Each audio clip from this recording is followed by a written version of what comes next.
At my eldest daughter's funeral, my son-in-law walked in holding my younger daughter's hand. After most of the guests had left, he came over to me beside the coffin and whispered, "Don't worry, Dad. I'll take over her company well, and her younger sister too." Then a familiar laugh suddenly came from inside the coffin. The entire room fell silent. My son-in-law panicked and stumbled backward to the floor. "Welcome to revenge, Dad. Before we dive in, drop a quick comment for me. What are you doing while you listen? Driving, working, or just winding down? Your perspective might be exactly what someone else needs to read today. Just a heads up, some details in this story have been adjusted for storytelling and reflection. What matters most is the message it carries. I never thought I would outlive my daughter. At 60, standing in a Fells Point funeral home on a November Thursday, I watched my son-in-law smile at mourners like a man who just inherited an empire. The chapel at Ensor Funeral Home held 200 people, maybe more. White lilies lined the walls, their scent thick enough to make my throat close. Harbor fog pressed against the tall windows, turning Baltimore's skyline into gray ghosts. At the front of the room, Margot Garrison, 34 years old. My eldest daughter, the sharp mind behind our family's $8 million shipping operation, lay perfectly still in a mahogany casket.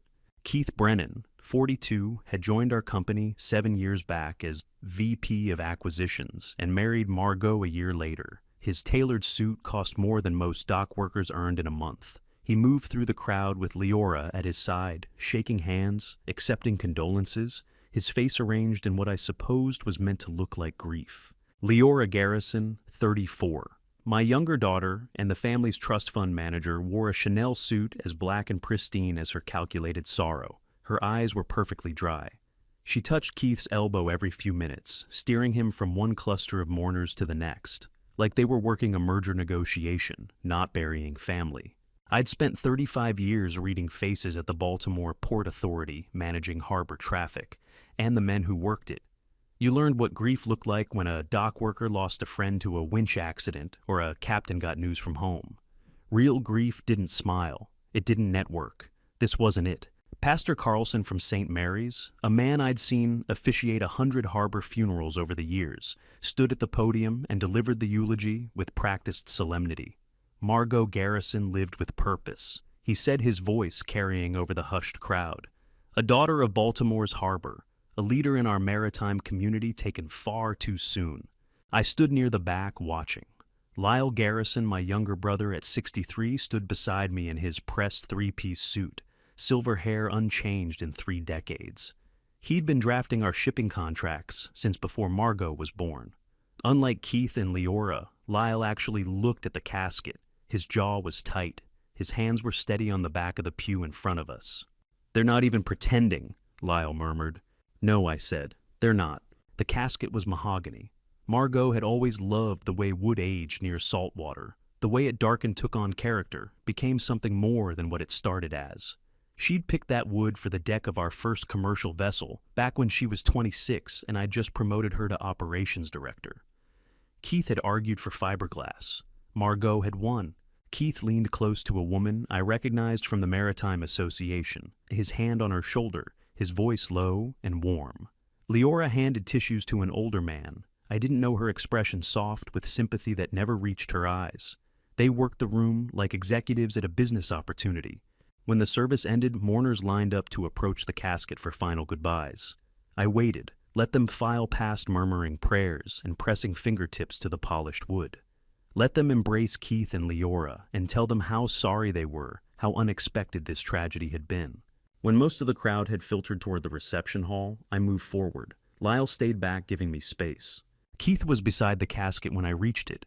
Leora stood 2 feet behind him, watching. Up close, Margot looked peaceful. Her face was composed, hands folded across her chest, dark hair arranged perfectly around her shoulders. She wore the navy dress she'd bought for last year's Maritime Commission gala. No visible injuries. The medical examiner had ruled it cardiac arrest, sudden, unexplained, tragic in a woman so young. I rested my hand on the edge of the casket. The wood was cool and smooth. Keith leaned close, his shoulder nearly touching mine. When he spoke, his voice was barely above a whisper, meant only for me. "Get some rest, old man," he said. "The shipping assets, the properties, everything Margot left behind, Leora and I will handle it far better than she ever did. I turned my head slowly to look at him. His expression was pleasant, almost sympathetic, not a trace of shame. Better than she did, I repeated. Much better, Keith said. Then I heard it. Soft, impossible, real. A laugh. It came from inside the casket, low, warm, knowing. The same laugh I'd heard 10,000 times across 34 years. The laugh Margot made when she was 3 steps ahead of everyone in the room, when she'd just closed a contract. No one thought she could win when she knew something nobody else had figured out yet. Keith jerked back his face, draining white. His hand flew to his chest. Did you? He started. Leora's fingers clamped onto his arm. We should step back, she said, her voice tight. She didn't look at the casket. She pulled Keith toward the exit without looking back. I stood motionless, my hand still resting on the polished mahogany. Margot's face hadn't changed. Peaceful. Still. Exactly as it had been. But I'd heard that laugh. I knew it the way I knew the sound of a ship's horn echoing off the harbor at dawn, the way I knew the rhythm of waves against the pier pylons. That laugh was Margot's. No mistake, no question. Keith's face had drained white. Leora steered him toward the chapel doors, her grip firm on his elbow. Neither of them looked back. I stood alone beside the casket, the scent of lilies pressing close fog still gray against the windows. My hand stayed on the wood-solid, cool, sealed shut. That laugh, unmistakable, deliberate, meant something. If Margot was dead, what had I just heard? And if she wasn't dead, where was she? The last mourners filed out at 4 o'clock. I waited until the chapel emptied, until the low murmur of condolences faded into the hallway, until only the scent of lilies and the November rain tapping against the windows remained. Harold Morrison, the funeral director, a thin man in his late 50s with practiced sympathy, who'd buried half of Baltimore's harbor families over 40 years, approached quietly from the side door. Mr. Garrison, he said, take all the time you need. I'll be in my office if you require anything. Thank you, I said. He nodded and left, pulling the double doors closed behind him with a soft click. I stood alone with the casket. The chapel was silent except for the rain and the distant hum of the building's heating system. I moved closer, my hand reaching for the polished mahogany edge. Up close, Margot looked exactly as she had. An hour ago, peaceful, composed, her dark hair arranged carefully around her shoulders, hands folded across her chest. I touched her hand. Cold. Not the cold of 3 days dead, but the artificial cold of refrigeration, of preservation, of funeral home preparation. The skin felt wrong, too firm, too perfect, like wax. I'd heard that laugh. I knew what I'd heard. I leaned closer, examining the casket's interior, white silk lining, quilted and smooth. I ran my fingers along the edge where the fabric met the wood, searching for anything unusual, any explanation for the sound that had sent Keith running. My hand stopped near Margot's left shoulder. There beneath the silk, a small irregularity. I pressed gently and felt something hard, rectangular, no bigger than my thumb. I worked my fingers under the fabric edge and pulled it back carefully. A device, electronic, black plastic casing with a tiny speaker grill, still faintly warm. Someone had planted this. Someone had triggered it, remotely timed it perfectly. For the moment, Keith whispered his plans to liquidate everything Margot had built. Someone wanted me to hear that laugh. Someone wanted me to know. I held the device in my palm, feeling the residual heat from its operation. The laugh had been recorded, Margot's voice, her distinctive tone captured and embedded in this tiny piece of technology hidden beneath the casket lining. My daughter had either planned this herself, or someone who knew her intimately had. I slipped the device into my coat pocket and turned my attention back to the body. The navy dress. I recognized it immediately. Armani tailored the one Margot wore for contract signings, worth over $1 million. She'd bought it 3 years ago for a shipping deal with a logistics company out of Philadelphia.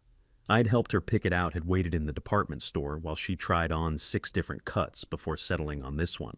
It's about presence, Dad, she'd said, studying herself in the mirror. When you walk into a room worth 8 figures, you need to look like you belong there. She'd worn it to closings, negotiations, board meetings. It was her armor. I reached for the vest beneath the dress jacket, the way I'd seen Margot do 100 times when she was checking for her phone or her business cards. My fingers found the small interior pocket, paper, folded in quarters. I pulled it out carefully, my heart hammering against my ribs. The paper was heavy stock cream-colored, the kind Margot used for personal correspondence. I unfolded it slowly. Handwriting, navy blue ink. Margot's distinctive script, the capital M, with its sharp angles the way her lowercase letters slanted just slightly to the right. The firm pressure of someone who'd signed 1,000 shipping contracts. 4 sentences, 23 words total. The person in this casket isn't me. Find out who they are, Dad. Port Covington, Unit 14. Come alone tonight. I read it 3 times, 4 times. The words didn't change. The woman in this casket isn't me. I looked down at the body. The face was Margot's, or close enough that 200 mourners had filed past without question. Close enough that I'd stood here for 10 minutes studying it before finding the note. But now, knowing I could see the differences, the nose was slightly wider, the chin less pointed, the hands a fraction larger. Someone had prepared this person to look like my daughter. Someone had dressed them in Margot's clothes, arranged their hair the same way, presented them to Baltimore's maritime community as Margot Garrison, deceased at 34 from sudden cardiac arrest. And Margot, my actual daughter, had left me instructions. Port Covington, Unit 14. I knew Port Covington. Industrial district south of the harbor, mostly warehouses and cold storage facilities. Unit 14 would be a storage locker, probably at the main facility off Hanover Street. Come alone tonight. I folded the note and slipped it into my breast pocket left side over my heart, where Margot knew I kept things that mattered. My fingers touched the outline of the audio device in my other pocket. If my daughter had planned this, the substitute body, the funeral, the planted device, the note she'd orchestrated, everything with the same precision she brought to shipping contracts and acquisition deals. If someone else had planted these clues, if someone was using Margot's disappearance to manipulate me, then she was in danger. I couldn't yet calculate. Either way, I needed answers. I touched the edge of the casket one more time, looking at the woman who wasn't my daughter. Someone had died. Someone had been prepared and presented as Margot Garrison. Someone's family might be searching for her right now, not knowing she lay in a Fells Point funeral home under a false name. "Who are you?" I whispered. The body offered no answer. Only the rain responded steady against the windows and the distant sound of Harold Morrison's footsteps in the hallway. I walked toward the chapel doors, my hand resting over the note above my heart. The November evening was settling into darkness outside, fog rolling in from the Chesapeake, the kind of weather that turned Baltimore's industrial district into a maze of shadows and sodium lights. Port Covington Unit 14 waited in that darkness. And if Margot was alive, she was waiting there too. If she wasn't, if someone else had written that note, planted that device, staged this entire performance, then I was walking into a trap. I pulled out my phone as I stepped into the rain-soaked parking lot. One call, one person I trusted absolutely. Lyle answered on the second ring. "I need you," I said. "Port Covington tonight. And Lyle, bring your notary seal. We might need to document what we find." Lyle met me at Johns Hopkins Hospital at 9. Friday morning, with 2 coffees and the look of a man who'd been awake as long as I had. We'd talked past midnight after I'd left the funeral home, and he'd convinced me to start with the official record before we went anywhere near Port Covington. Before we open any cold storage units, he'd said on the phone, his lawyer's instinct kicking in, "We need to understand what the paperwork claims killed your daughter." So here we stood in the medical examiner's office on a November morning that smelled like disinfectant and old coffee, waiting for the records clerk to pull Margot's file. Janet Kowalski, the medical records clerk, was a tired woman in her 50s who'd seen enough death certificates to know when something didn't add up. She brought the file to us in a gray conference room with fluorescent lights that hummed too loud and windows that looked out over the hospital parking garage. "This is what we have for Margot Garrison," she said, sliding the folder across the table. "Died November 18th. I remember this one young woman, no obvious trauma. Chief medical examiner signed off personally." "Thank you," I said. She nodded and left us alone. Lyle opened the file. I watched his face as he read, watched the small muscle in his jaw tighten the way it did when he found problems in shipping contracts. "Official cause of death, sudden cardiac arrest," he said. "Signed by Dr. Cassius Mercer, Chief Medical Examiner for Baltimore." The name hit me like cold water. Cassius Mercer. I knew that name. Not from medical circles or harbor business, but from somewhere personal, somewhere connected to Margot. "Mercer," I said. "I know that name."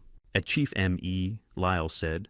"Been in the position about 8 years. Before that, he was Hopkins faculty." I finished the memory clicking into place. Margot's undergraduate advisor. They stayed friends. She had dinner with him and his wife maybe twice a year. Lyle looked up from the file. Your daughter's death certificate was signed by her personal friend. That's either very convenient, I said, or very deliberate. Lyle turned the page. The attending physician's notes mention irregularities upon intake, but defer to Mercer's final ruling. Listen to this. Body temperature and rigor mortis advancement suggest timeline inconsistencies. Recommend further pathological examination. But Mercer's signature overrides it. No autopsy performed. Did Margot have heart problems? Lyle asked. Any history of cardiac issues? None, I said. She ran 3 miles every morning along the inner harbor, rain or shine. 15 years without missing more than a handful of days. Hearts like hers don't just stop. Lyle pulled another sheet from the file, the intake log from the hospital morgue. He studied it for a long moment, then slid it across to me. And look at the timestamp, he said. I read the entry. Body received November 18th, 2024, 23:47. Temperature upon intake 34.2 degrees Fahrenheit. Rigor mortis advanced stage 3. Delivered by Keith Brennan's spouse. 11:47 p.m., I said. Keith reported her dead at 9 o'clock. What took almost 3 hours? That's not the problem, Lyle said quietly. Look at the core temperature. 34.2 degrees Fahrenheit. I'd spent 35 years around Baltimore Harbor, knew what cold did to things, knew the temperature of refrigerated cargo holds and ice storage facilities. That's refrigeration, I said. The attending physician noted it. Lyle said, pointing to a handwritten comment in the margin. Body temp inconsistent with reported time of death. Rigor mortis accelerated. Recommend further examination. But Mercer shut it down. It's signed off within an hour of intake, Lyle confirmed.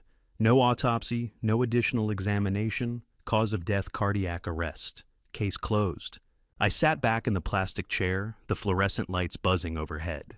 Margot had supposedly died at home at 9 p.m. on November 18th. Keith had brought her body to Johns Hopkins nearly 3 hours later, and when she arrived, she was cold. Not the cold of death, but the cold of industrial refrigeration. She was kept somewhere, I said, between 9 p.m. and midnight, somewhere with temperature control, somewhere with the capacity to store a body, Lyle added, which narrows it significantly. Cold storage facilities, industrial freezers, medical. Port Covington, I said. Lyle nodded slowly. Your note said Unit 14, cold storage locker. The question is where she was really kept, I said. If the body delivered to Johns Hopkins was already refrigerated already in rigor mortis, then Margot died, or whoever this woman is, died hours before Keith reported it, and someone had access to facilities that could preserve her. Lyle closed the file carefully. If she wasn't at Johns Hopkins between 9 p.m. and midnight on the 18th, where was she? I thought about Margot's note folded in my breast pocket. Port Covington Unit 14. I thought about the substitute body and the mahogany casket, the audio device planted beneath the silk, the careful orchestration of the funeral.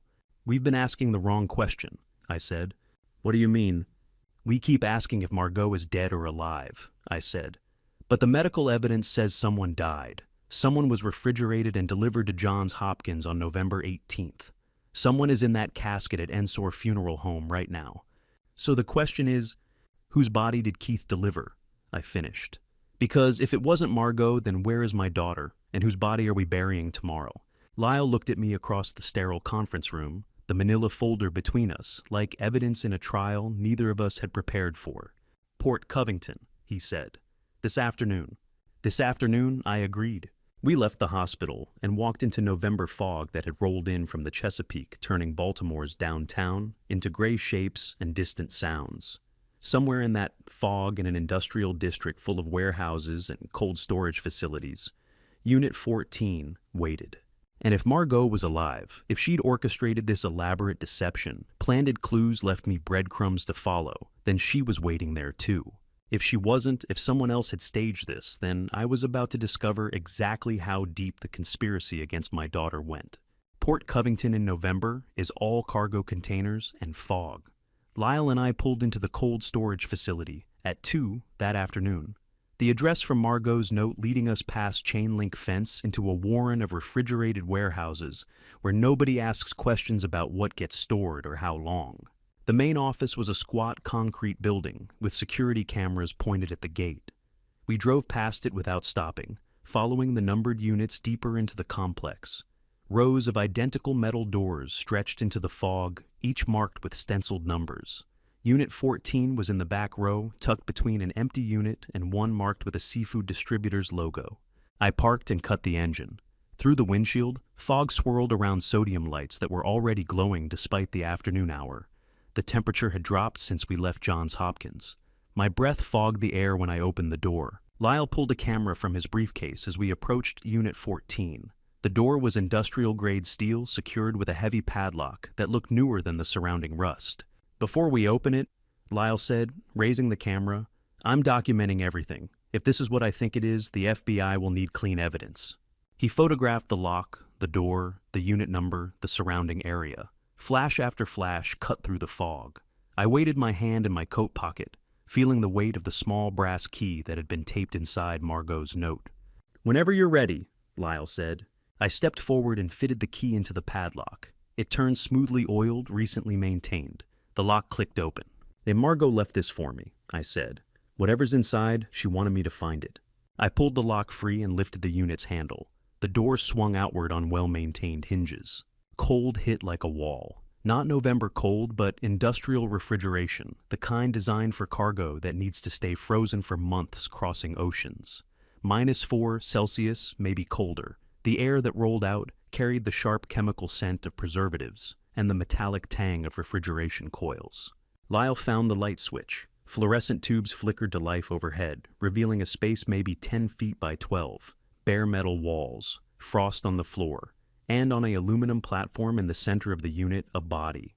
A young man laid out with the same care someone had used for the woman in Margot's casket. Dark suit, white shirt, hands crossed over his chest. His face was peaceful eyes, closed skin, pale from cold and death. Professional preservation. Deliberate positioning. "Dear God," I whispered. Lyle stepped inside, camera rays documenting everything. The flash reflected off frost-covered walls. I forced myself to move closer to look at the young man's face. I knew him, not well, not personally, but I'd seen him in the hallways at Garrison Maritime, past him in the break room, signed payroll sheets with his name on them. I pulled a handkerchief from my pocket and carefully lifted the ID badge clipped to his suit jacket. The laminated card confirmed what I already knew. Daniel Oakes, employee number 3847, Compliance Department, Garrison Maritime. 29 years old, 3 weeks missing. Nobody filed a police report because Keith had told everyone Daniel took sudden family leave, gone home to Virginia to help his sick mother. We'd believed the lie because we had no reason not to. "Eugene," Lyle's voice was careful. "You know him?" "Daniel Oakes," I said. "He worked for us, Compliance Department, hired about 18 months ago, fresh out of Georgetown, with a degree in maritime law. Smart kid, thorough. Margot liked him because he actually read the regulations instead of just filing them." "When did he disappear?" 3 weeks ago, late October. I let the ID badge drop back against Daniel's chest. Keith said it was family leave, emergency back home. Lyle was photographing the shelf mounted on the far wall. "There's an envelope here, addressed to you." I turned, a manila envelope sealed with one word written in navy blue ink across the front, "Dad." I recognized Margot's handwriting immediately. I opened the envelope carefully. Inside a USB drive and 3 photographs, professional quality, telephoto lens, time-stamped October 30th. The first photo showed Daniel Oakes sitting at an outdoor table at Rusty Scupper, the waterfront restaurant near the harbor. Across from him, Keith Brennan and Leora Garrison. Documents spread on the table between them, Keith's hand reaching for something Daniel was holding. The second photo, Leora checking her phone while Keith and Daniel talked. Daniel's expression was serious. Keith's was pleasant, friendly, the way he looked when closing a deal. The third photo, Daniel standing up from the table, documents in hand. Keith's expression had changed. No longer friendly, something harder. Lyle photographed each picture over my shoulder. October 30th. That's 3 weeks before Margot's funeral, 1 week before Daniel disappeared. He was meeting with them, I said, deliberately, outside the office. Whatever he found in our compliance files, he confronted them about it. And they killed him for it, Lyle finished. I looked back at Daniel's body on the aluminum platform, a young man who'd done his job too well, who'd found something wrong in our shipping contracts or financial records or regulatory filings, who'd tried to do the right thing by bringing it to management's attention. And Keith and Leora had murdered him. Then they'd used his body as Margot's substitute, dressed him in her clothes, prepared him with the same care, delivered him to Johns Hopkins with a false identity. Dr. Cassius Mercer had signed the death certificate without question, and Daniel Oakes had been buried as Margot Garrison. Except Margot had known. She documented it, left me proof. This wasn't just fraud, I said, my voice sounding distant even to my own ears. This was murder. Lyle was already pulling out his phone fingers, moving across the screen. I'm calling the FBI. This is beyond local police jurisdiction, interstate commerce, maritime regulations, murder in connection with business fraud. I held the photograph staring at Daniel's serious young face. He'd been trying to expose something worth killing to hide. The question was what he'd discovered that was worth murdering a 29-year-old compliance officer to protect. The answer was on the USB drive in my hand. Whatever evidence Daniel had gathered, whatever files he'd shown Keith and Leora at that waterfront meeting, Margot had collected it all. And now she'd left it for me to find. By 7 that evening, we were in Lyle's office on the 22nd floor, with the USB drive, a pot of coffee neither of us touched, and the kind of silence that comes before you learn something you can't unlearn. Lyle's law firm occupied the corner suite of a downtown building, with views of the inner harbor. Through the windows, cargo ships moved through the channel, their lights cutting through November darkness. I'd watched that harbor my entire adult life. Tonight, it looked like a stranger's city. Lyle inserted the USB drive into his laptop. The screen filled with 3 folders: emails, financials, audio. Which first, he asked. Emails, I said. Let's see what they were saying to each other. He clicked the folder. Dozens of files appeared organized by date. The earliest was March 15th, the most recent November 17th, one day before Margot's reported death. Lyle opened the March file, an email thread between Keith's personal account and an address I didn't recognize, but the signature at the bottom read simply L. Leora. Lyle read aloud. Phase 2 begins once M is handled. E will be easy, old man trusts everyone. 3 months maximum, then we liquidate everything and disappear. M is Margot, I said, my voice flat. E is me. They were planning this in March, Lyle said. 8 months ago. He clicked through more emails. The language was careful coded, but the intent was clear. References to removing obstacles, discussion of asset division, instructions for offshore account setup. In June, confirmation that Daniel Oakes was asking too many questions about regulatory compliance. In July, agreement that Daniel needed to be handled permanently. I thought about Daniel's body in Unit 14. 29 years old, murdered because he'd done his job too well. Lyle opened the financials folder. Spreadsheets appeared, wire transfer records, account, statements, transaction logs. He scrolled through them, his lawyer's eye-catching patterns I would have missed. $2.1 million, he said finally. March through October, 50 separate transactions, none larger than 60,000. Small enough to avoid automatic reporting triggers. From Garrison Maritime. From 6 different company accounts, Lyle said, highlighting entries. Operations, payroll, client, escrow, maintenance reserves. They spread it across the entire business structure. 3 destination accounts, all in the Cayman Islands, all registered to shell corporations. $2 million, more than most Baltimore Harbor families earned in a lifetime. Stolen in increments too small to trigger alerts, buried in enough legitimate transactions that even our accountant hadn't noticed. Margot found this, I said. That's why she hired Daniel. She suspected something and brought in fresh eyes from compliance. And when Daniel confirmed it, Lyle said, they killed him. He closed the spreadsheet and moved the cursor to the audio folder. 5 files each labeled with a date. The earliest from September, the most recent from November 10th. Lyle clicked the September file. Static then voices. Phone call recorded from one end. Keith's voice came through clearly. The only real variable now. Once he's gone, we control everything. The company, the properties, Margot's trust fund. Another voice responded. Female. Familiar in a way that made my chest tighten. Make it look natural, the woman said. Heart attack, stroke, accident. He's 60. Nobody questions an old man dying. The bourbon idea could work, Keith said. Gift from a grateful client. He'd never suspect. How long? Cassius says 2 weeks with the right dosage. Gradual deterioration. Looks like natural decline. And you trust him? He signed Margot's death certificate without question, Keith said. He'll do the same for Eugene. I knew that voice. The woman's voice. I'd heard it at 8 years old asking for bedtime stories, at 16 asking to borrow the car, at her sister's wedding giving a toast that made everyone cry. Leora, my younger daughter discussing my murder with the clinical detachment of someone ordering office supplies. That's Leora, I said, though Lyle had already figured it out. That's her voice. Lyle stopped the recording. His hand was shaking slightly on the mouse. Eugene, play the rest, I said. He clicked the November 10th file. Same voices, different conversation. Cassius confirmed the thallium is undetectable in bourbon, Leora said. The bitter taste blends with the whiskey. Eugene drinks 2 fingers every night before bed. 6 weeks and he'll be dead. And the company transfers to us, Keith finished. Everything transfers to us, Leora corrected.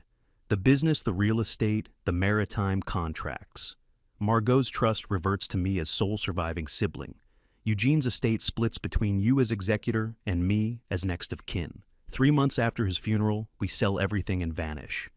What about Lyle, the lawyer? Leora's laugh was cold. He'll process the paperwork like he always does. By the time he realizes anything's wrong, we'll be in Grand Cayman living off $8 million. Lyle stopped the recording. The office was completely silent, except for the hum of the laptop and the distant sound of traffic 22 floors below. $8 million. They'd valued the entire family business, 3 generations of work, my life, and Margot's at $8 million. I need to call the FBI, Lyle said quietly. This is attempted murder conspiracy interstate wire fraud. This goes federal. He pulled out his phone and dialed a number from memory. Someone answered quickly. Agent Blackwell, Lyle said. It's Lyle Garrison. I'm calling about a federal matter, murder conspiracy embezzlement involving a Baltimore maritime company. I'm with the victim now. We have recorded confessions and financial evidence. A pause while he listened. Yes, tonight, as soon as possible. Another pause. Eugene Garrison. His daughter was murdered 3 weeks ago, her body replaced with a substitute. The conspirators are his son-in-law and younger daughter. They're planning to kill him next. He gave the office address and hung up. She's coming now, Lyle said. FBI Special Agent Iris Blackwell, White Collar Crime Division. She'll want to see everything. I sat in the leather chair across from Lyle's desk and looked out at Baltimore's harbor lights. Somewhere in this city, Keith and Leora were having dinner, or watching television, or sleeping peacefully, believing their plan was working perfectly. Believing Margot was dead, Daniel was forgotten, and I would be next.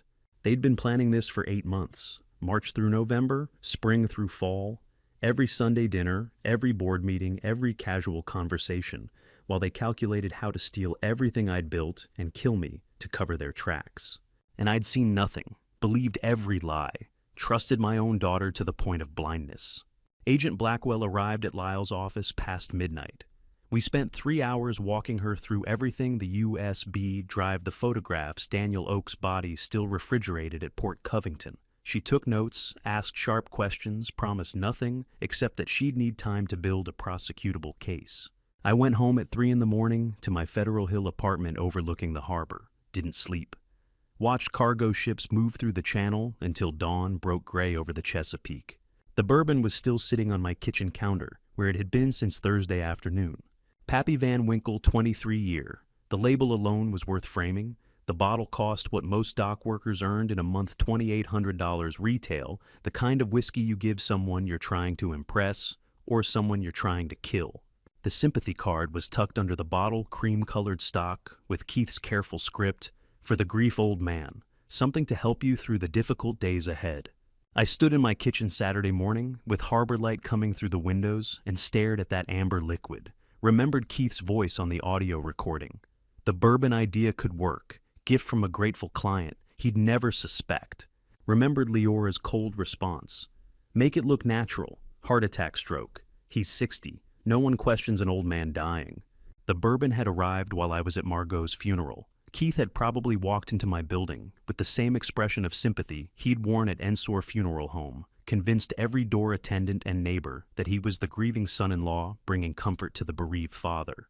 I picked up the bottle carefully using a dish towel to avoid leaving new prints on the glass. On the windowsill above my sink, Margot's orchid sat in its ceramic pot. She'd given it to me 2 years ago for my 60th birthday. White blooms every spring, stubborn roots, the kind of plant that survives Baltimore winters on a third-floor apartment windowsill. I'd kept it alive through 2 years of sporadic watering and benign neglect. You see, Margot always said you were hard to kill, I told the orchid. Let's test that. I broke the seal on the bourbon bottle. The sound was crisp, satisfying. 23 years of aging released into my kitchen's morning air. The scent was oak and caramel, and something underneath I couldn't quite identify. Something bitter. I poured the entire bottle over the orchid's soil.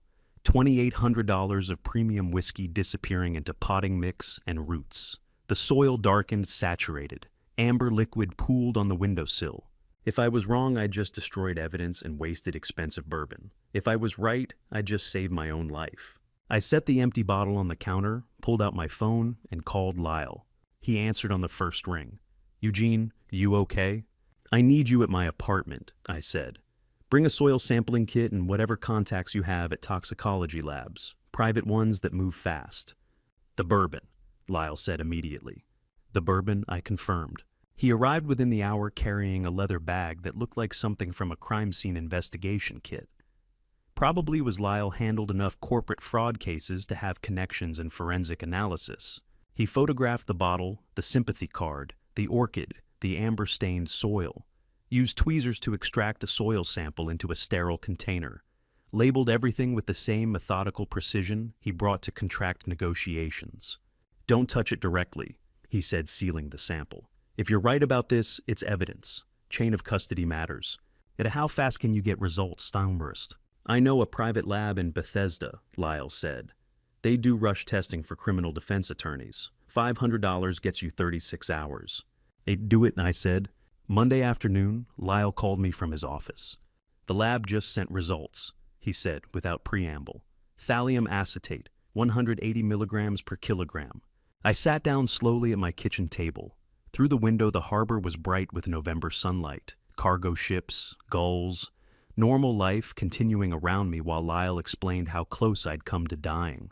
How long would I have had? I asked. 72 hours, Lyle said. Maybe less, depending on dosage and your body weight. The lab says this concentration would have been lethal in a single glass. Death would present as cardiac arrest, irregular heartbeat, chest pain, respiratory failure. No autopsy would flag it unless someone specifically tested for thallium. Which they wouldn't, I said. Because I'm 60 years old and just buried my daughter. Heart attack would be expected. Keith was counting on it, Lyle confirmed. I looked at Margot's orchid on the windowsill. The leaves were already browning at the edges, curling inward like tiny fists. The white blooms from last spring were long gone. The new buds that had been forming would never open. 1 glass, 72 hours. No questions asked. Agent Blackwell needs to see this, Lyle said. The bottle, the card, the toxicology report. This is attempted murder with physical evidence. Oh, bring her the report, I said. I'll photograph the orchid every day, document the deterioration. Eugene, are you safe there? If Keith realizes the bourbon didn't work, he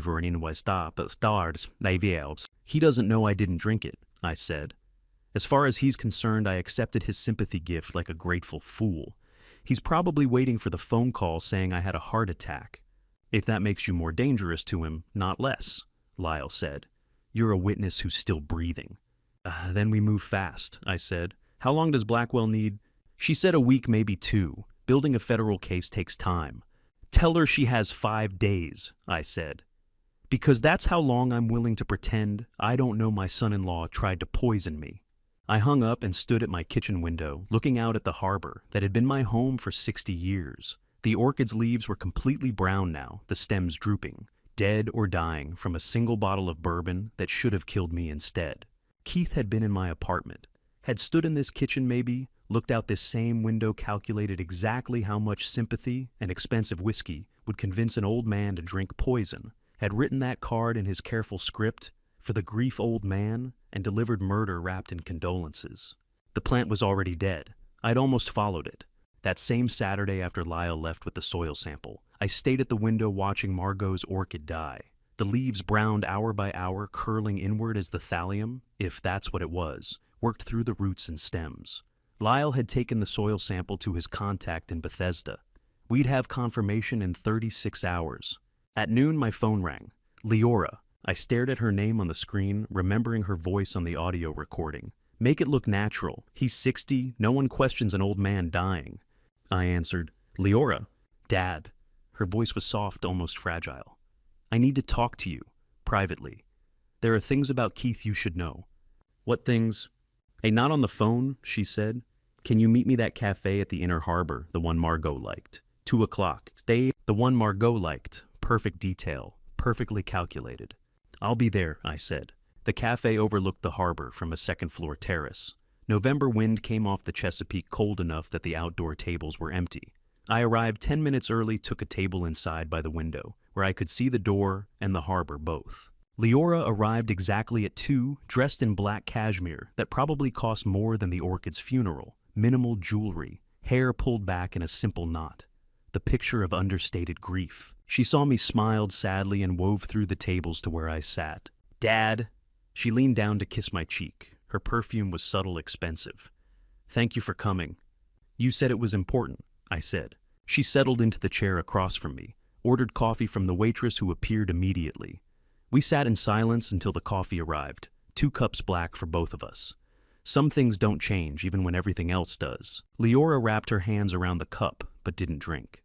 I'm worried about Keith, she said. His behavior since Margot died, it's not right. Not right how? Reckless, she said. Making decisions about company assets that Margot would never have approved. Moving money, talking about liquidation plans. Things that should wait until we've all had time to grieve properly. I watched her face as she spoke, concerned, troubled. The devoted younger daughter worried about her brother-in-law's judgment. What kind of liquidation plans? I asked. I don't know all the details, Leora said. He keeps me out of the financial discussions, but I've heard him on the phone talking about offshore accounts and timeline acceleration. Dad, I think he's trying to take advantage of Margot's absence. She said Margot's absence, not death, not loss. Absence like Margot was away on business. Why are you telling me this? I asked. Because we're family, Leora said. Her voice was earnest, her eyes wide. I know you and I haven't always been close. I know Margot was always your favorite, the one you trusted with the business. But she's gone now, and we need to protect what she built from people who'd exploit the situation. People who'd exploit the situation. She meant Keith, setting herself up as the responsible one, the ally I could trust. Her hands were perfectly steady on the coffee cup. 30 years watching longshoremen negotiate at the harbor had taught me that guilty hands shake when they lie, but calculating hands don't move at all. What exactly are you proposing, Leora? An alliance, she said simply. You vote with me at the board level, I keep you informed about what Keith's planning, mutual protection. We work together to ensure the company stays in family hands, real family, not someone who married in 7 years ago. There it was, the pitch. Turn me against Keith, position herself as my trusted daughter, control the outcome regardless of which man I sided with. Keith is family too, I said mildly. He was Margot's husband. Was, Leora repeated. Exactly. And now he's acting like he owns everything she built. Dad, Margot would have wanted us to work together. She always said family had to stick together in business. She said Margot's name like she was reading from a script. No weight to it. No pause for the grief that should have been there. Just clinical recitation of facts, Margot said. This Margot believed that Margot would have wanted. I stirred my coffee and watched a cargo ship move through the harbor channel below us. Counted to 5 before I spoke. I appreciate you coming to me with this, I said. But I need time to think. Margot's funeral was only 2 days ago. Everything's still raw. Of course, Leora said immediately. I understand. I just wanted you to know that I'm here, that you're not alone in this. Whatever happens with the company with Keith, I'm on your side. She reached across the table and covered my hand with hers. Her skin was warm, smooth. No tremor. Not once in this entire conversation had her voice caught on Margot's name. Not once had her hands shaken or her eyes filled. She was performing grief like a script she'd memorized but never felt. Think about what I said, Leora continued, withdrawing her hand. And call me when you're ready to talk strategy. We can protect what Margot built, Dad, but we have to work together.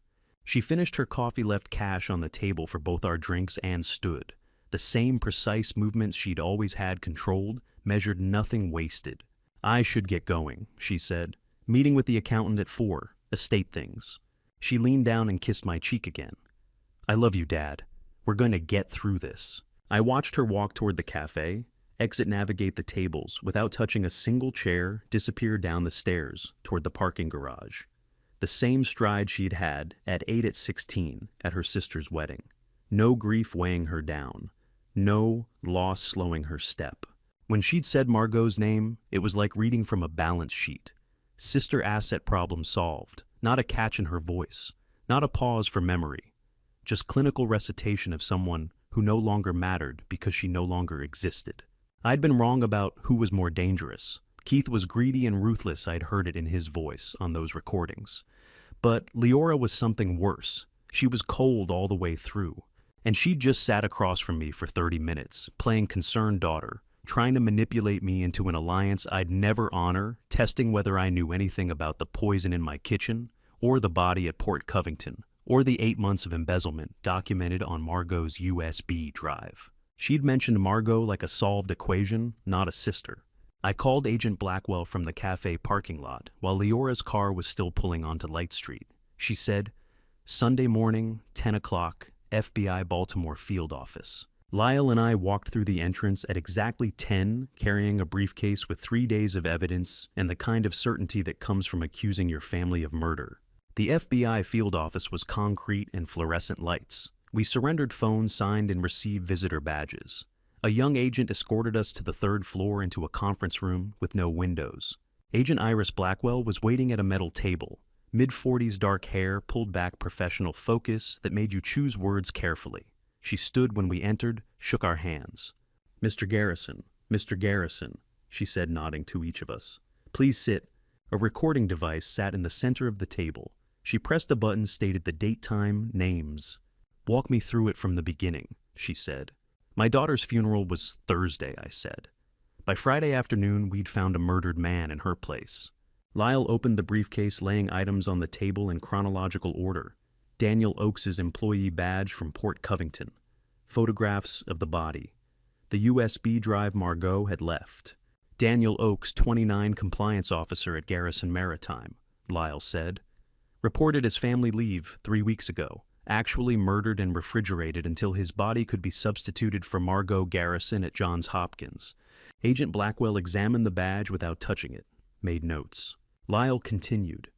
The USB drive contains 8 months of evidence. Emails between Keith Brennan and Leora Garrison discussing asset liquidation and obstacle removal. Wire transfers totaling over $2 million to offshore accounts. Audio recordings of Keith and Leora planning Eugene's murder. Attempted murder, I said. I'm still here. Lyle placed the toxicology report on the table. Thallium acetate, delivered via bourbon Thursday afternoon, while Eugene was at the funeral, lethal in a single glass.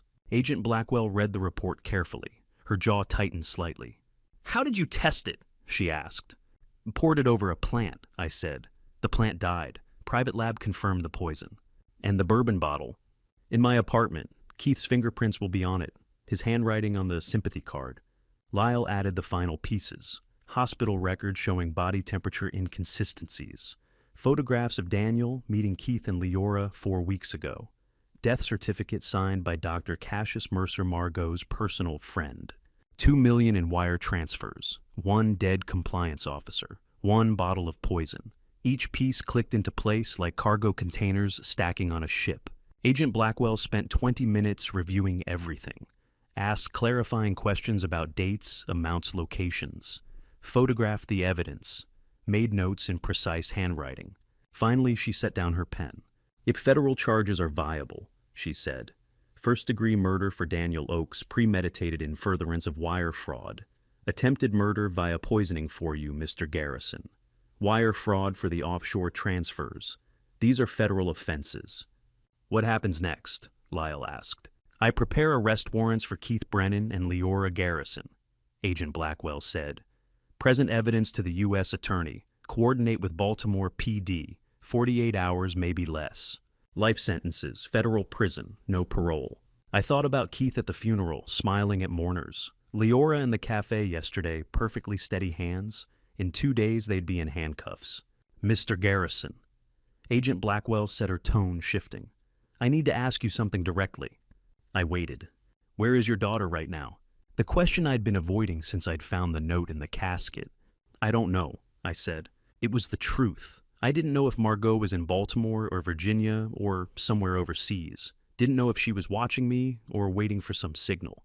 Didn't know anything except that she'd left me breadcrumbs to follow. Do you believe Margot Garrison is alive? Agent Blackwell asked. Lyle shifted beside me. The recording device hummed quietly. Yes, I said, I do. Agent Blackwell made a note. Why? Because she left me instructions, I said. The audio device in the casket, the note directing me to Port Covington, the USB drive with 8 months of evidence she collected. She planned this, all of it, including faking her own death, Agent Blackwell said. Yes. Do you know how she accomplished that? Dr. Mercer signed the death certificate, I said. He's her friend. I assume he helped her. Have you been in contact with your daughter since her reported death? Wan de Daumenskatspiktionand. And notice I said not directly. Indirectly. The note, the evidence. She's communicating, but I haven't seen her or spoken to her. Agent Blackwell closed her notebook and looked at me with professional neutrality that hides assessment. She believed Margot was alive. I could see it in how carefully she'd phrased each question. The FBI wasn't just investigating Keith and Leora's conspiracy. They were investigating my daughter's disappearance and whether I knew more than I was saying. Thank you for bringing this evidence forward, Agent Blackwell said. I'll need to keep all physical items for processing. You'll receive copies for your records. When will you arrest them? I asked. As soon as the warrants are signed, she said. I'll call you before we execute. For your safety, I recommend you stay somewhere Keith and Leora don't know about. If they suspect you've reported them, you could be in immediate danger. Lyle and I left the FBI field office at noon, stood on West Monroe Street in November, cold-watching Baltimore traffic. She thinks you helped Margot, Lyle said quietly. I know, I said. Did you? No, I said, but I'm beginning to suspect Margot is closer than any of us realized. Agent Blackwell believed my daughter was alive. So did I. The question was whether she'd resurface before Keith and Leora figured out their carefully planned murders had failed, and whether I'd survive long enough to see it happen. I spent Sunday afternoon at my Federal Hill apartment, watching the harbor through windows that had framed the same view for 15 years. Agent Blackwell had told me to stay somewhere Keith and Leora didn't know about, but this was my home. Leaving felt like surrender. Agent Blackwell called at 5 that evening, as November dusk turned the inner harbor pewter. I'd been watching cargo ships navigate the channel when my phone lit up with the FBI field office number. Mr. Garrison, she said, I have official confirmation on the Port Covington body. I moved away from the window, sat at my kitchen table. The dead orchid still sat on the windowsill, brown leaves curled tight.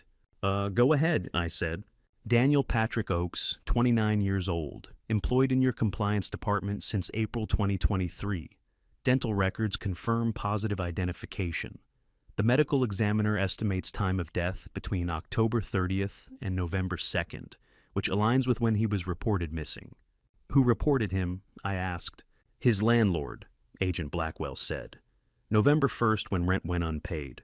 But according to your company records, Keith Brennan informed staff on October 31st that Daniel had taken sudden personal leave for family emergency back in Oregon. We all believed it, I said. Nobody questioned it. That's how these things work, Mr. Garrison, Agent Blackwell said. Nobody questions a plausible lie. Daniel's colleagues assumed he'd be back. His landlord assumed he'd moved out without notice. By the time anyone realized something was wrong, he'd been dead 3 weeks. I thought about Daniel's desk at Garrison Maritime, compliance department 3rd floor near the window overlooking the parking lot. I'd walked past it 100 times in the last 3 weeks. Never once wondered where the young man who worked there had gone. What about his family? I asked. No immediate family, Agent Blackwell said. Parents deceased both died in a car accident when Daniel was 22. No siblings. His emergency contact was a college roommate in Portland who hadn't spoken to him in 6 months. No family to notify, no parents waiting for a call that wouldn't come, no siblings wondering why he'd gone silent, just a landlord wondering why the rent stopped and a desk at Garrison Maritime that nobody thought to question. He died alone, I said. Yes, Agent Blackwell said quietly. He did. Cargo ships moved through the harbor below my window, oblivious to conversations about dead compliance officers and murdered sons who nobody missed. The world kept moving while people vanished. "There's more," Agent Blackwell said. Daniel contacted a whistleblower attorney on October 28th, firm out of D.C. that specializes in maritime fraud cases. He told them he had evidence of systematic embezzlement at Garrison. Maritime requested a meeting to discuss protective measures before filing formal complaints. October 28th, the same week Margot had photographed him meeting Keith and Leora at Rusty Scupper. "He was trying to do this the right way," I said. "Yes," Agent Blackwell confirmed. He scheduled an in-person meeting with the attorney for November 3rd. He never showed.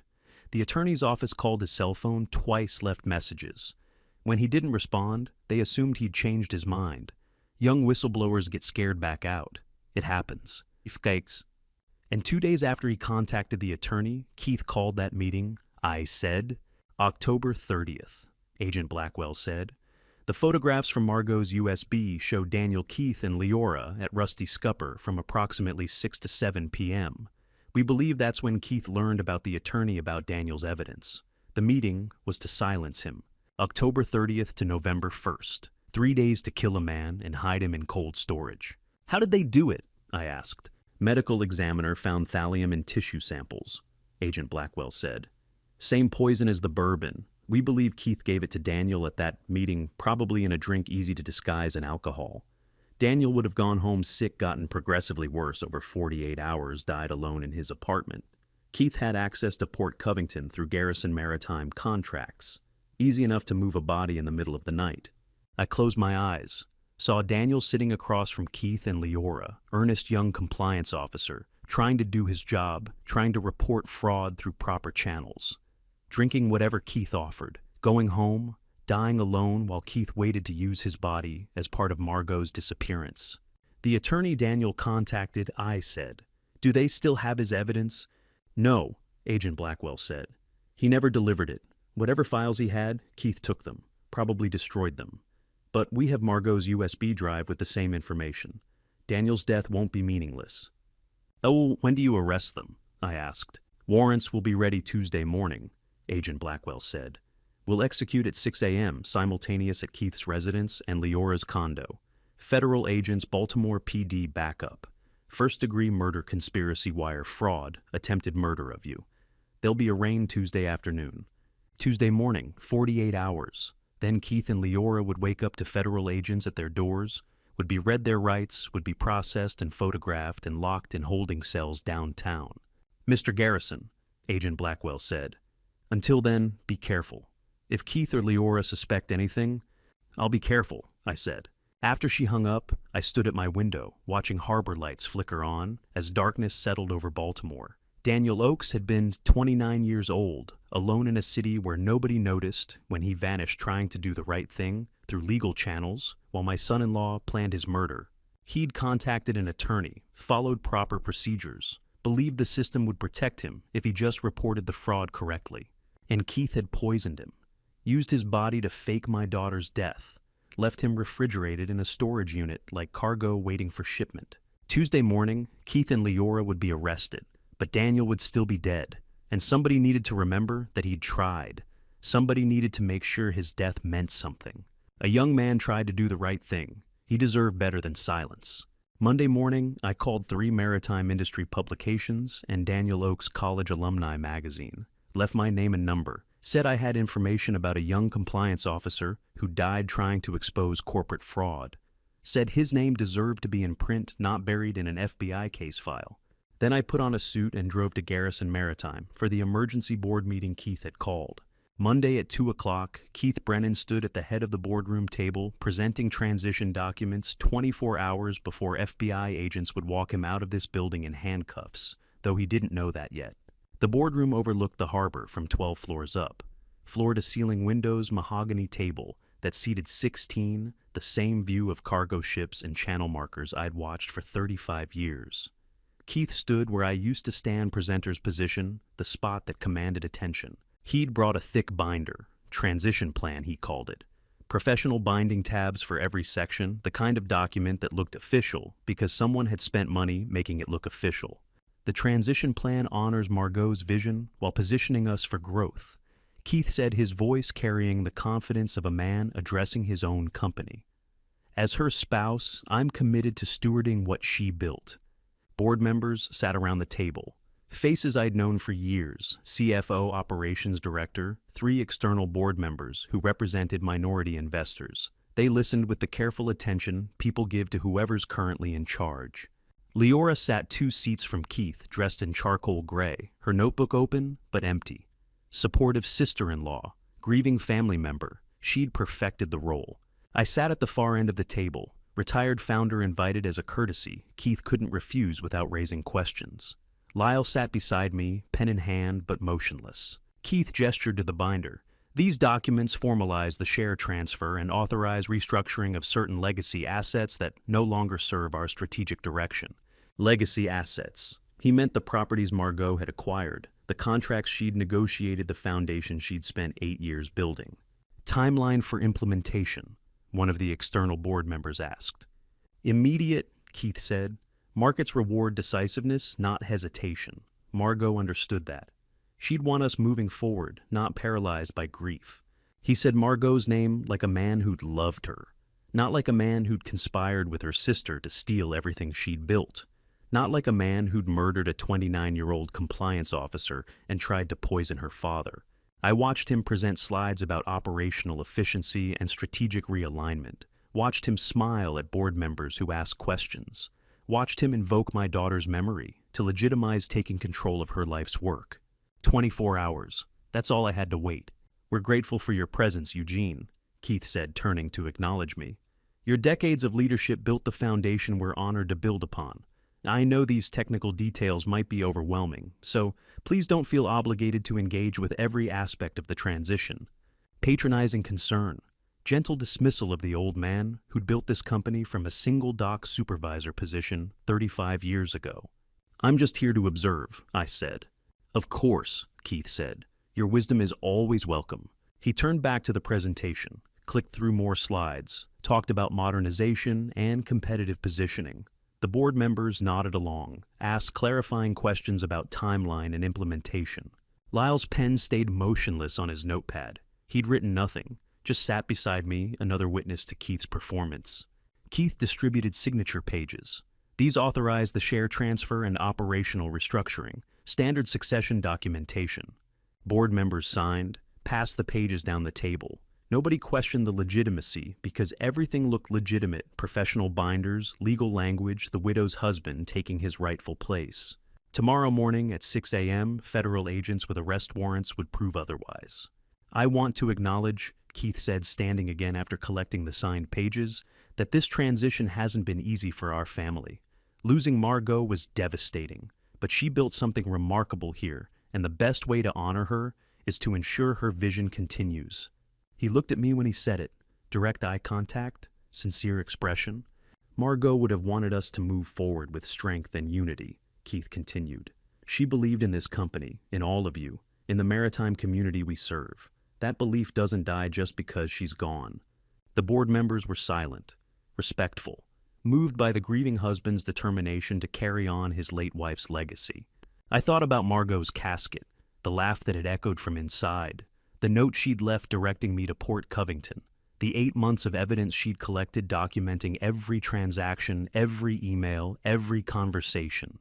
My daughter wasn't gone. She was somewhere planning the next move. And tomorrow morning, when federal agents walked into this building, Keith would learn exactly how well she'd planned. Are there any questions? Keith asked. Nobody spoke. Then I think we're done here, Keith said. Thank you all for your support during this difficult time. Margot's legacy is in good hands. Board members stood, gathered their materials, offered Keith condolences and congratulations in the same breath.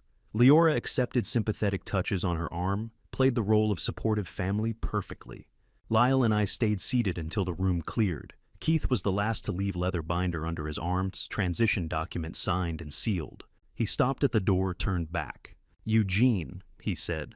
I meant what I said about gratitude. You built something extraordinary here. Past tense, I said. Built, yes, Keith smiled. But your legacy continues, through all of us. He walked out.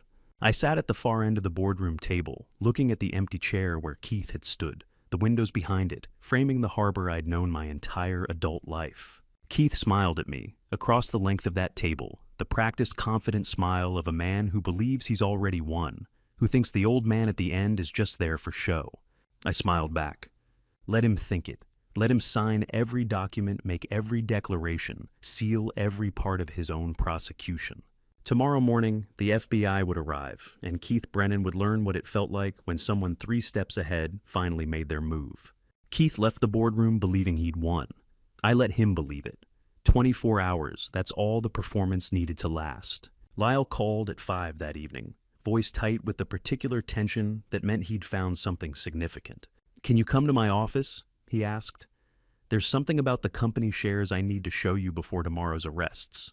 I drove downtown through rush hour traffic, parked in the garage beneath Lyle's building, took the elevator to the 22nd floor. Lyle's desk lamp glowed amber against the November darkness outside his window. He'd spread documents across the mahogany surface, corporate filings, stock certificates, pages stamped with Delaware Secretary of State seals. "What am I looking at?" I asked. Lyle pointed to a filing dated March 15th. Margot bought 9% of Garrison Maritime 6 months ago. Private transaction with Arnold Hutchins, that retiring minority investor who moved to Florida. I picked up the document, Margot's signature in navy ink. Purchase price $800,000. 9% of outstanding shares transferred to Margot Elizabeth Garrison.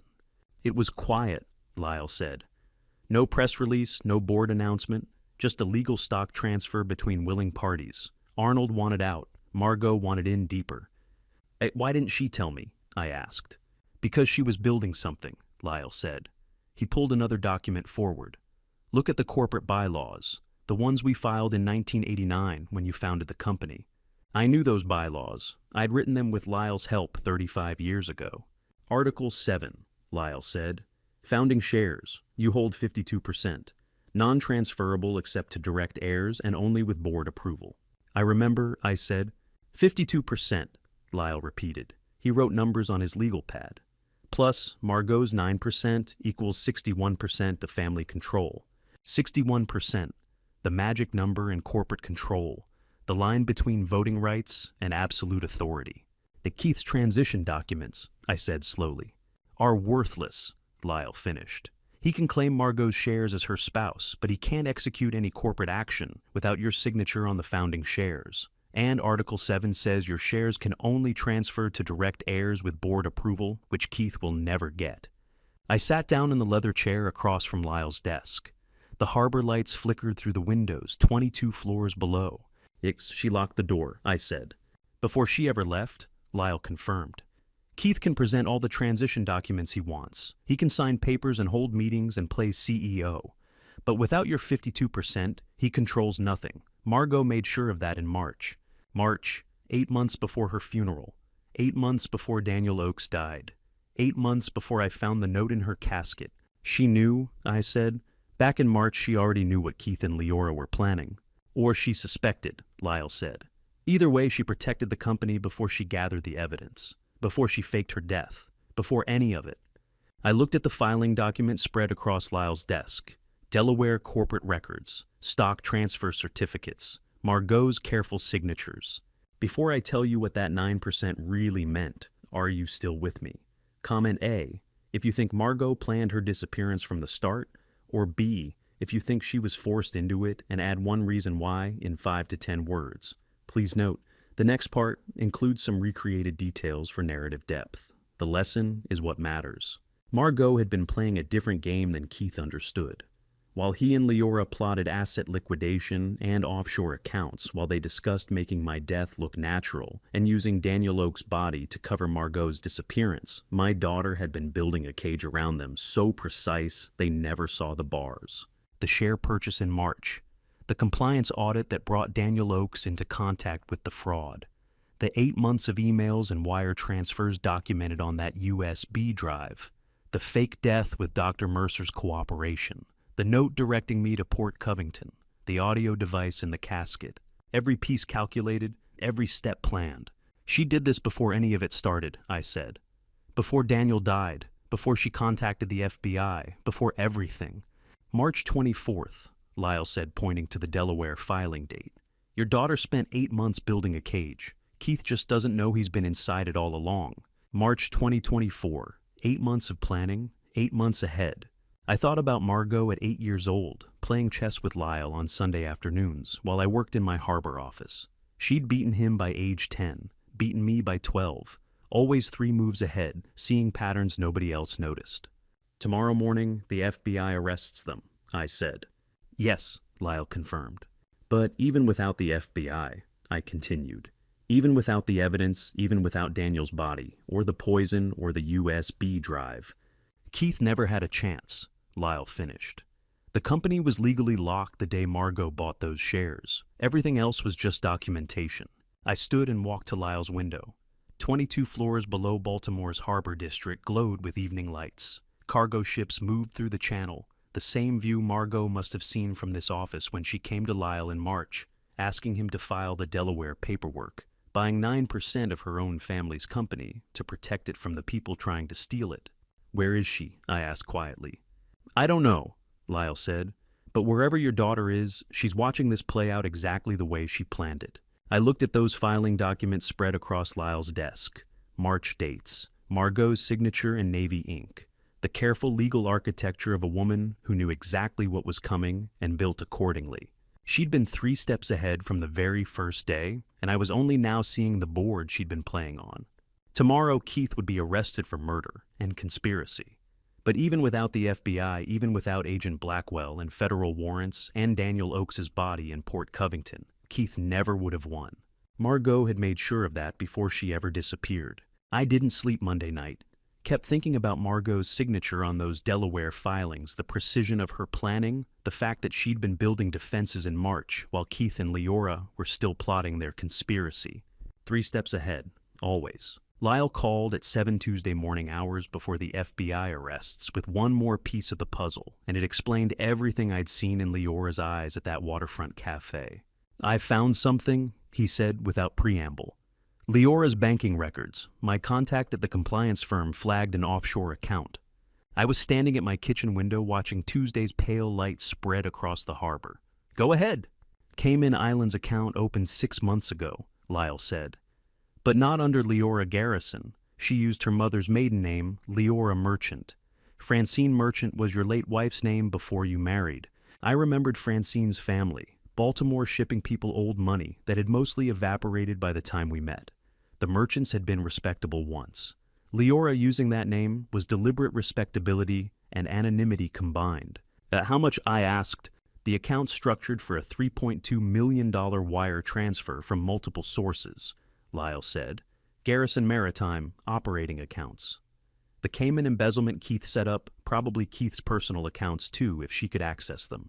When there's a one-way first-class ticket booked for Friday, November the 29th at 9 a.m., Baltimore to Miami, Miami to Grand Cayman, private banking relationship already established with Credit Suisse Cayman.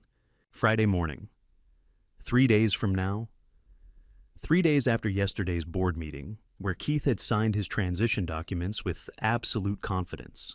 And she opened the account in March, I said slowly. March 14th. Lyle confirmed. Same week Margot bought those company shares. Your daughters were both making moves at the exact same time, just in opposite directions. Margot protecting the company, Leora planning her escape. Where did she think she'd get $3.2 million? I asked. Lyle's voice was grim. Garrison Maritime accounts that Keith gave her access to. The offshore money they'd already embezzled. Maybe Keith's personal accounts. She had his passwords, his access codes. She was giving herself exactly 3 days after yesterday's board meeting to liquidate everything and disappear. $3.2 million. Not half of what Keith thought they'd stolen together. Not a fair split between partners. Everything she could extract before vanishing. Keith doesn't know, I said. I doubt it. Lyle agreed. He thinks they're partners. Thinks they're building a new life together once they've stolen your company and eliminated you. He has no idea his partner booked a one-way ticket without him.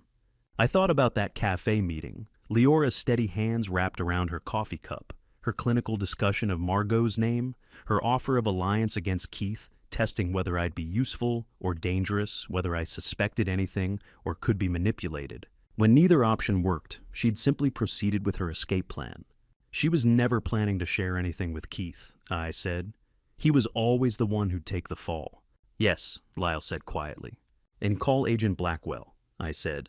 Passport block for Leora Garrison also goes by Leora Merchant. Flight Friday to Grand Cayman. Send her everything you have. Already composing the email, Lyle said. But Eugene, this changes the whole picture. Keith's greedy and violent, but Leora orchestrated this. She pushed him to embezzle to murder Daniel Oakes to poison you, all while planning to take the money and run. One-way ticket, no return, no Keith, no sister, no father, just Leora and money and a Cayman Islands beach where nobody would ask questions about a woman named Merchant with $3 million in Credit Suisse. That Keith thought he was using her, I said. He had it backwards the entire time, Lyle confirmed.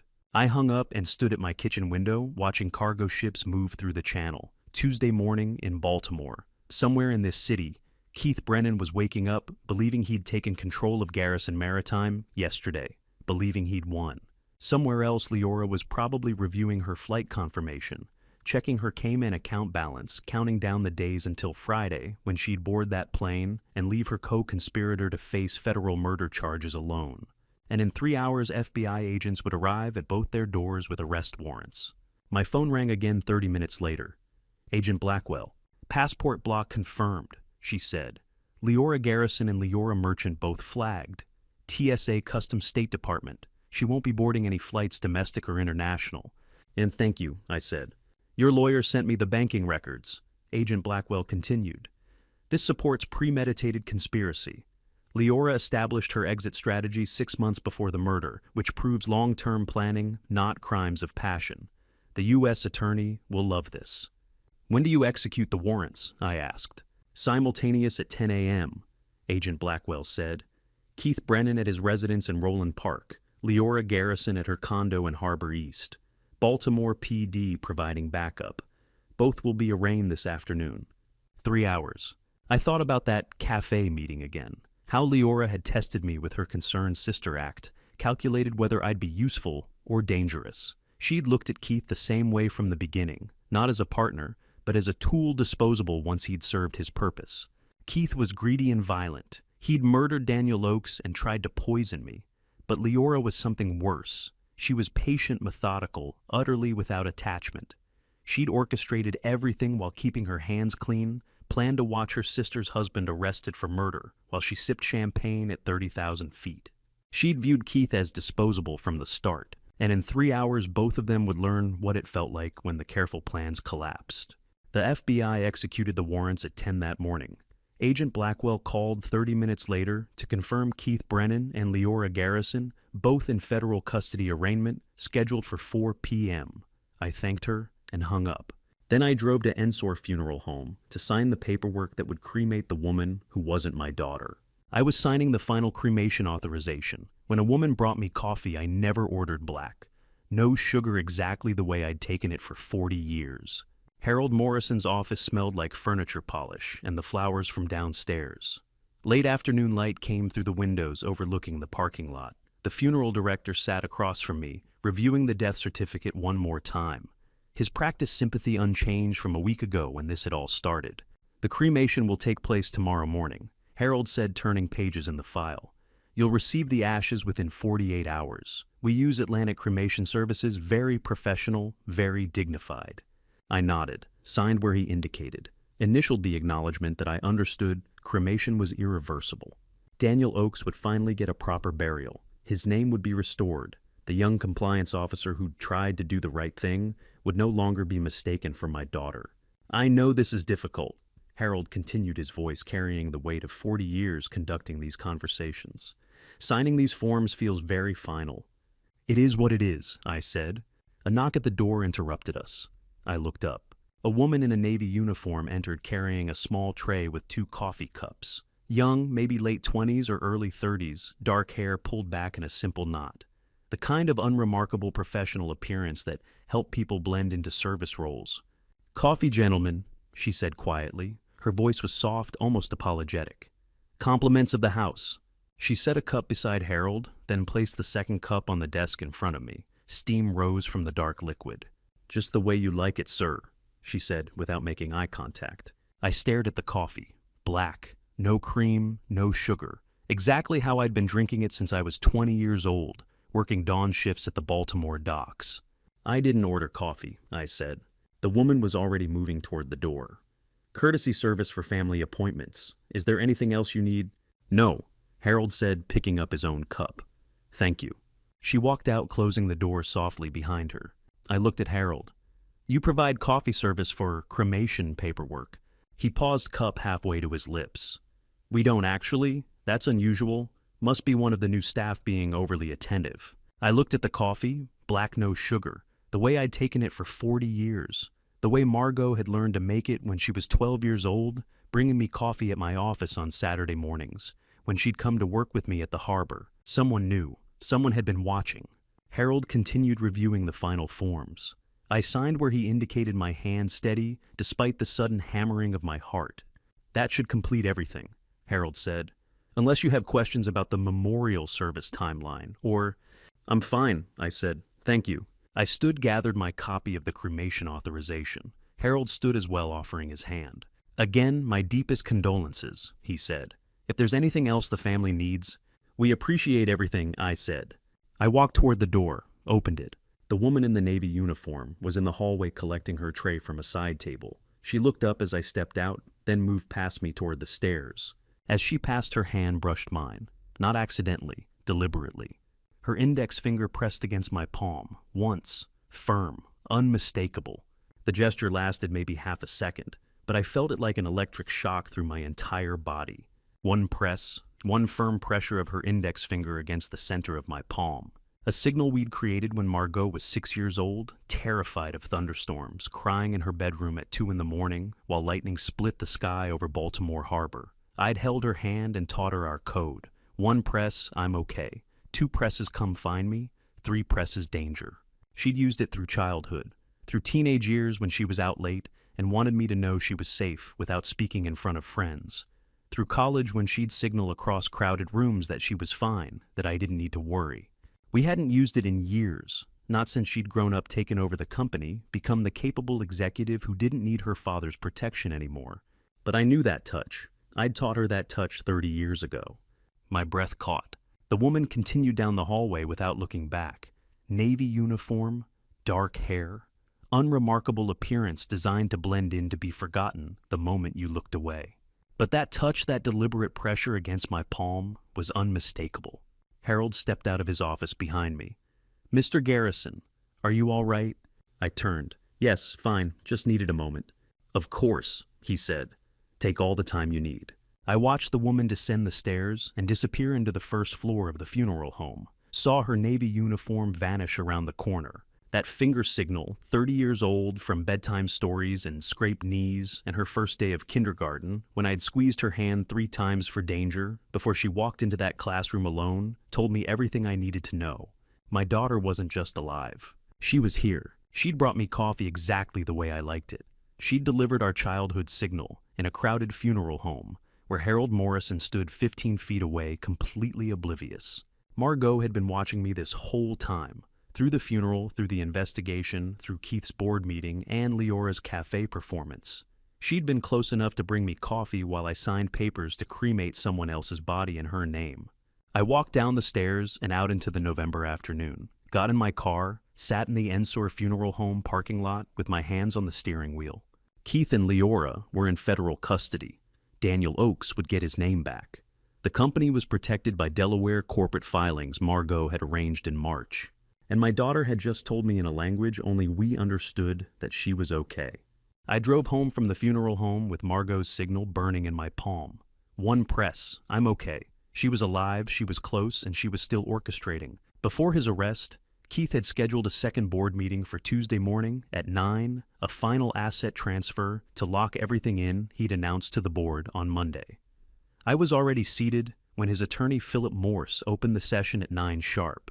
I said I'd be there.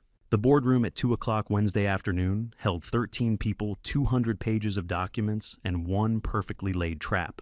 Keith stood at the head of the table in a charcoal suit that probably cost what I had earned in my first year at the docks. Leora sat 3 seats down, Black dress, diamond earrings, the picture of composed family support. Board members filled the other chairs. Faces I'd known for years, people who'd built careers at Garrison Maritime. Lyle sat beside me at the far end of the table. His leather briefcase rested against his chair leg. He'd brought his notary seal. We were ready. Philip Morse, Keith's corporate attorney from Morse and Associates, sat directly across from Keith. Mid-50s silver hair, the kind of meticulous document reviewer who prided himself on catching fine print. He'd brought his own briefcase full of files. "Thank you all for coming," Keith said, his voice carrying that practiced confidence of a man who believes he's already won. "I know these past weeks have been difficult. Losing Margot was devastating for all of us. But she built something remarkable here, and the best way to honor her is to ensure strong leadership going forward." He gestured to the document packets in front of each seat. "These formalize the transition plan we discussed Monday. Asset transfers, operational authority board restructuring. Everything Margot and I had discussed before her passing. Lies all of it, but I sat quietly looking defeated exactly as we'd planned." Eugene, Keith said, turning to me with patronizing sympathy. "I know this is hard for you, letting go of what you built, but Margot trusted me to carry this forward. I hope you can too." "Just want to get this over with," I said. Keith smiled. "Of course.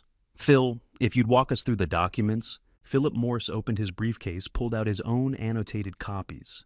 "I've reviewed everything. Standard succession documentation, asset transfer agreements, share assignments, operational authority delegation. All legally sound." "Then let's proceed," Keith said. The boardroom door opened. A young man in catering uniform entered, pushing a coffee cart. "Excuse me, gentlemen," he said quietly. "Refreshment service for your meeting." He moved around the table, placing cups at each seat. When he reached me, he set down a cup and said softly, "Black no sugar for Mr. Garrison." I looked at the cup, looked at the catering cart. The logo on the side, Harbor Hospitality Services. The same logo I'd seen at Enser Funeral Home 3 days ago, when Margot had brought me coffee and pressed our signal into my palm. She was still here, still watching, still 3 steps ahead. The young man finished distributing coffee and left, closing the door behind him. "Where were we?" Keith asked. "Signature pages," Philip Morse said, flipping through his packet. "Mr. Brennan, you'll sign first as transferee. Mr. Garrison signs opposite as transferor, board members witness." Keith pulled out an expensive pen, started signing pages without reading them, confident, rapid signatures on page after page. "No need to reread what Phil already vetted," Keith said, glancing at me. "Let's finish this." "Take your time," I said mildly. "Want to make sure everything's correct." Keith kept signing. Page 1, page 2, page 3. Lyle watched with the careful attention of a lawyer who knows exactly what's coming. Keith signed page 7 without hesitation, pushed the packet across to me. I signed opposite each of Keith's signatures. Witness signatures, not transfer, just witness to Keith's own commitment. Philip Morse collected the documents when we finished, started reviewing the signature pages one more time, his lawyer's instinct for final verification. He reached page 7. His face went white. "Keith," he said quietly. "Stop." "What?" Keith was already reaching for his coffee. "At page 7. Philip's voice was strained. "This isn't the asset transfer clause." "What are you talking about?" Keith grabbed the packet, flipped to page 7, started reading. The color drained from his face. "That's impossible," he said. "I read every page yesterday. This isn't—" "It's a durable power of attorney," Philip said, reading over Keith's shoulder. "Granting Eugene Garrison complete control over your personal assets effective upon signature. You just signed away authority over your bank accounts, your properties, your investments, and spies." "This is fraud," Keith interrupted, standing abruptly. "Document swap. Eugene, you signed what was in front of you today," I said calmly. "Not yesterday. Document swap works both ways, Keith." Lyle stood, pulled his notary seal from his briefcase. I witnessed the signature. Keith Brennan of sound mind signing a durable power of attorney to Eugene Garrison. All legal, all binding. Keith stared at the document in his hands, then at me, then at Philip Morse. "This is fraud," Keith repeated. "I'll have you arrested. "You signed it," I said. "Phil witnessed it. Legal and binding. Your own attorney verified the documents before you signed them." "The packet was different yesterday," Keith said, his voice rising. "Someone switched—" "Prove it," I said. Philip Morse was reading through the power of attorney language, his professional mask cracking. Keith, this is comprehensive. It grants Eugene authority over every personal asset you own. Your residence, your accounts, your... I know what it says, Keith snapped. Leora had gone completely still in her chair, watching Keith unravel, calculating probably whether this affected her Friday flight to Grand Cayman. Keith opened his mouth, closed it, opened it again. He had nothing to say. His attorney stared at the signature page like it might spontaneously combust. Board members shifted uncomfortably in their seats. The coffee from Harbor Hospitality Services sat cooling in front of each person. Keith had nothing to say against his own signature, witnessed by his own attorney on documents he'd signed without reading. Then the boardroom door opened. Agent Iris Blackwell's entrance was unhurried badge, raised 3 FBI agents behind her, no drama except the kind that ends with handcuffs. Keith Brennan and Leora Garrison. She said, her voice carrying across the boardroom with professional authority. I'm Special Agent Iris Blackwell, FBI, Baltimore Field Office. We have federal warrants for your arrest. Keith was still standing, the power of attorney document in his hand. He stared at Agent Blackwell like she'd materialized from nowhere. On what grounds? Philip Morse demanded, stepping forward. I'm Mr. Brennan's attorney. I demand to see documentation. Agent Blackwell produced 2 folded documents from her jacket. Murder, attempted murder, wire, fraud, conspiracy. Grounds enough, counselor. She handed the warrants to Philip. He read them quickly, his professional composure cracking. This is a setup, Keith said, his voice rising. Eugene, tell them this is Keith Brennan. Agent Blackwell interrupted, stepping closer. You're under arrest for the first-degree murder of Daniel Patrick Oakes on or about October 30th, 2024, and the attempted murder of Eugene Garrison via thallium acetate poisoning. You have the right to remain silent. I didn't murder anyone, Keith said. Eugene is standing right there. I didn't... Forensics recovered thallium acetate traces from your vehicle and residence. Agent Blackwell continued. Daniel Oakes' body was exhumed November 25th. Toxicology confirmed thallium poisoning. Time of death consistent with late October, exactly when you reported him on family leave. Daniel Oakes, the young compliance officer who'd tried to do the right thing, whose body Keith had used to fake Margot's death. You have the right to an attorney, Agent Blackwell said. If you cannot afford... I have an attorney, Keith snapped, gesturing at Philip Morse. Philip held up the warrant. Keith, don't say anything else. Not a word. 2 FBI agents moved forward. One pulled Keith's arms behind his back. Handcuffs clicked into place. Thallium acetate, the same poison that had killed the orchid on my windowsill. The poison meant for me. Leora Garrison. Agent Blackwell said, turning to my younger daughter. Leora had been sitting perfectly still through Keith's arrest. Now she stood slowly, her face composed. You're under arrest for conspiracy to commit murder accessory after the fact to murder and embezzlement of family trust assets, Agent Blackwell said. You have the right to remain silent. I want to cooperate, Leora interrupted. I have evidence, video evidence of Keith preparing the poison, planning everything. I'll testify. I'll give you everything. Keith's head snapped toward her. What? I recorded it, Leora said, her voice urgent. Garage camera footage of Keith mixing the thallium, putting it in the bourbon. I kept it as insurance. I'll cooperate fully in exchange for immunity. Agent Blackwell's expression didn't change. We've had your garage camera footage for 72 hours, Ms. Garrison. Your cooperation is noted for sentencing purposes. It changes nothing about the charges. Leora's face went white. That's impossible. I never... You sent it to an encrypted email address Monday night, Agent Blackwell said. What you didn't know is that the account was already under FBI surveillance as part of our investigation into your offshore banking activities. Leora looked at Keith. Keith stared back with naked fury. You were going to use that against me, he said. You were disposable, Leora said flatly. You always were. Ms. Garrison, Agent Blackwell said. Hands behind your back, please.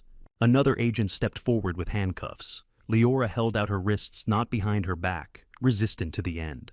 The agent turned her around firmly and cuffed her hands behind her. This is wrong, Leora said. I was trying to help. I was trying to stop Keith. You were trying to take $3.2 million and flee to Grand Cayman on Friday, Agent Blackwell said. We've frozen the accounts. We've blocked your passport. Your flight reservation under the name Leora Merchant has been canceled." Leora's mouth closed. "No more bargaining. No more manipulation." "Eugene," Keith said, turning to me as the agents prepared to escort him out. "You orchestrated this entire thing. The document swapped the FBI, all of it." I looked at my son-in-law, the man who'd murdered Daniel Oakes, who'd tried to poison me, who'd used my daughter's disappearance to steal everything I'd built. "I didn't have to," I said quietly. "You did it to yourselves." "Let's go," Agent Blackwell said. "Federal holding downtown." The agents led Keith and Leora toward the boardroom door, Keith in his charcoal suit that probably cost $4,000. Leora in her designer heels and diamond earrings, both with their hands cuffed behind their backs. Board members pressed back against the walls, giving them space to pass. Philip Morse stood frozen with the arrest warrant still in his hands. Lyle sat beside me, watching everything, with the careful attention of a lawyer documenting events for future testimony. They walked out through the same door they had entered confident just 2 days ago, Monday afternoon, when Keith had presented his transition plan, when Leora had sat composed and supportive when they'd believed they'd won. The boardroom fell silent. Agent Blackwell paused at the door, looked back at me, nodded once. Professional acknowledgement. Then she followed her agents into the hallway. I sat at the conference table looking at the coffee cups from Harbor Hospitality Services still sitting in front of each seat. Margot's network, Margot's planning. The boardroom was silent except for one sound drifting in from the hallway. Someone was clapping, slowly, deliberately. Not applause for a performance, recognition for justice served. I walked out of the boardroom into the hallway. The person clapping stood 20 feet away, silhouetted against the window overlooking the harbor. She stopped when she saw me, lowered her hands, smiled. Margot. Not disguised this time, not in a Navy uniform with her hair pulled back. Just my daughter alive standing in the hallway of the company she'd built. "Press conference at 6, she said quietly. "FBI field office. You should be there." Then she turned and walked toward the elevator before I could speak. The FBI press room held 30 reporters, a dozen cameras, and one resurrection. Agent Blackwell stood at the podium with the FBI seal behind her, professional and composed. Eugene and Lyle sat in the front row of folding chairs. Reporters filled the rest local news maritime industry publications, a few national outlets drawn by federal murder charges against a Baltimore shipping executive. Flash photography illuminated the room in bursts.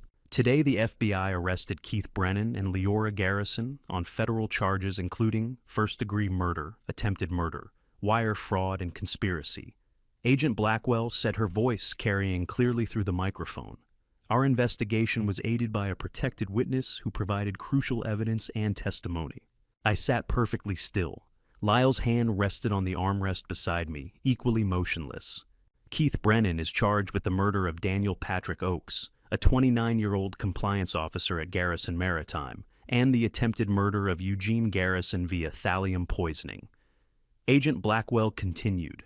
Leora Garrison is charged with conspiracy to commit murder accessory, after the fact, and embezzlement. Both are currently in federal custody. Reporters scribbled notes, cameras recorded. I'd like to introduce the individual whose cooperation made this case possible, Agent Blackwell said. She stepped aside from the podium. A side door opened. Margot walked into the press room. The camera flashes increased. Murmurs rippled through the reporters. Someone said, "That's Margot Garrison. She's supposed to be dead." That's my daughter, I thought. That's Margot. She wore a simple gray suit. No jewelry, hair pulled back in a professional knot. She moved to the podium with the same confident stride she'd always had, the one she'd developed walking Baltimore docks at age 16, learning the shipping business from the ground up. "My name was Margot Garrison," she said into the microphone. Her voice was steady, clear. "I faked my death on November 21st under federal immunity to expose the murder of Daniel Oakes and the attempted murder of my father, Eugene Garrison." The press room erupted. Questions shouted over each other. Camera flashes strobed. Agent Blackwell stepped forward. "Please hold questions until the end." The room quieted. Margot continued. "There was no insurance fraud. My life insurance policy was legally voided when I entered federal witness protection in March. No claims were filed. No money was collected. How does a daughter explain to her father why she let him believe she was dead for 6 days? How does she stand at a podium and describe faking her own funeral with the same professional tone she used for quarterly earnings reports? "How long have you been planning this?" a reporter called out. 8 months, Margot said.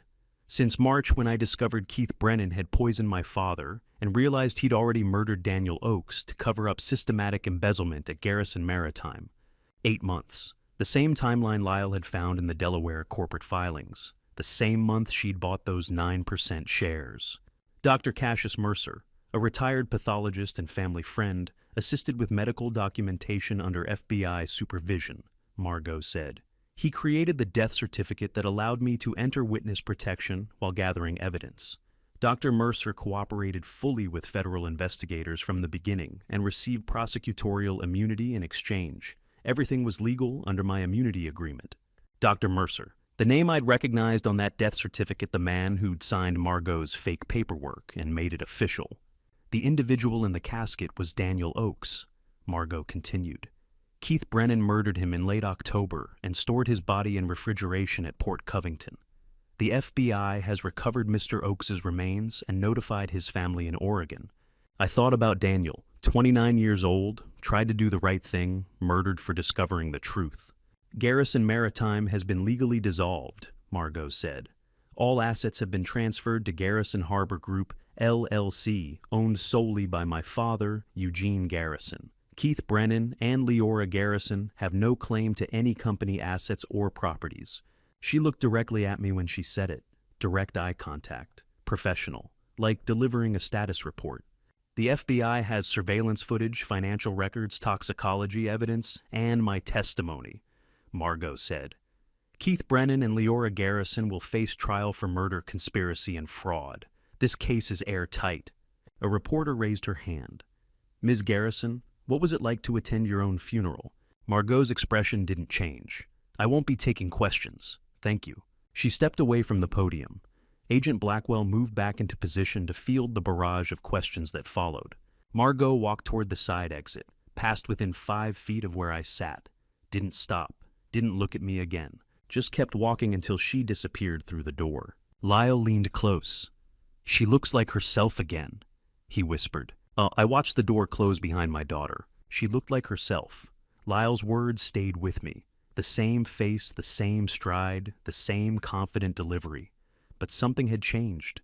The woman who'd stood at that podium and explained 8 months of planning, who'd described attending her own funeral with clinical precision, who'd walked past her father without stopping, that wasn't the same daughter who'd brought me coffee on Saturday mornings and laughed at my dock worker stories. She'd survived. She'd won. She'd orchestrated justice with the kind of precision that would send Keith and Leora to federal prison for life. But she'd paid a price I was only beginning to understand. The woman who walked out of that press room wasn't the same daughter who'd hugged me goodbye 8 months ago when this nightmare started. She looked like herself, but she wasn't. Not entirely. The weeks after the press conference moved like cargo through a loading dock, methodical, inevitable pieces clicking into place one by one. Margot stayed in Baltimore, but didn't come home. We spoke twice on the phone, brief conversations about legal proceedings and company paperwork. She sounded like herself. She wasn't. Keith's attorney negotiated a guilty plea, avoided trial, avoided public testimony, avoided Margot sitting across a courtroom, describing 8 months of evidence collection. The sentencing was scheduled for December 15th. December in the courthouse smelled like floor polish and finality. I entered courtroom 4 of the U.S. District Courthouse at 10 that morning. High ceilings wood, paneling the seal of the United States District Court for the District of Maryland mounted behind the judge's bench. Agent Blackwell sat in the gallery, her presence a reminder that federal investigations don't end with arrests. Keith Brennan sat at the defense table in an orange prison jumpsuit, hands cuffed in front of him. 3 weeks in federal detention had made him visibly thinner. His expensive suits were gone. The confident executive who'd presented transition plans was replaced by a man who'd taken a guilty plea rather than face trial. The evidence had been that overwhelming. Judge Raymond Fletcher entered late 60s silver hair, the kind of strict demeanor that came from 30 years sentencing violent criminals. He'd built a reputation for maximum sentences in murder cases. Mr. Brennan, Judge Fletcher said, settling into his chair, you've entered a guilty plea to all federal charges. First-degree murder, attempted murder wire fraud conspiracy. We're here for sentencing. Keith's attorney stood. Yes, Your Honor. The government may proceed, Judge Fletcher said. A USA Sarah Whitfield rose from the prosecution table, mid-40s sharp suit, the lead prosecutor for Maryland's Violent Crimes Unit, who'd personally taken the case when Agent Blackwell brought her the evidence. She'd spent 3 weeks preparing for this moment. Your Honor, she said, the government calls Eugene Garrison to provide a victim impact statement. I walked to the witness stand, raised my right hand, swore to tell the truth. Mr. Garrison, Sarah Whitfield said, please tell the court about October 2024. I looked at Keith. He stared at the table in front of him. I trusted Keith Brennan like a son, I said. He married my daughter, worked at my company for 7 years. I believed he was family. I paused, chose my words carefully. In October, I got sick. Fever, nausea, hair loss, neurological problems. I thought I was dying of natural causes. Thought my body was finally giving out after 60 years. Keith visited me during that time, brought me bourbon, expressed concern. The entire time he was poisoning me. Thallium acetate delivered slowly over 3 weeks. Keith's shoulders tensed. I would have died, I continued. If my daughter hadn't been gathering evidence, if she hadn't left me instructions, I'd be dead. Keith would have inherited my company and nobody would have questioned it. Heart attack at 60, perfectly plausible. Sarah Whitfield nodded. And Daniel Oakes? Daniel Oakes was a 29-year-old compliance officer who worked for Garrison Maritime, I said. He discovered financial fraud. He tried to report it through proper channels. Keith Brennan murdered him, poisoned him the same way he poisoned me, and used his body to fake my daughter's death. Daniel was murdered and nobody knew. Keith made it look like Daniel had taken family leave. Daniel deserved better than that. He deserved better than dying alone and being forgotten. Thank you, Mr. Garrison, Sarah Whitfield said. No further questions. I returned to my seat in the gallery. Agent Blackwell gave me a slight nod. Sarah Whitfield approached the bench with her sentencing memo. Your Honor, she said, her voice carrying through the courtroom, Daniel Oakes was murdered. Daniel Oakes' death was covered up with systematic fraud. Daniel Oakes deserves justice today. She'd said his name 3 times, once for each linked charge, murder, conspiracy, fraud. Daniel Oakes, Daniel Oakes, Daniel Oakes, 3 times, once per charge.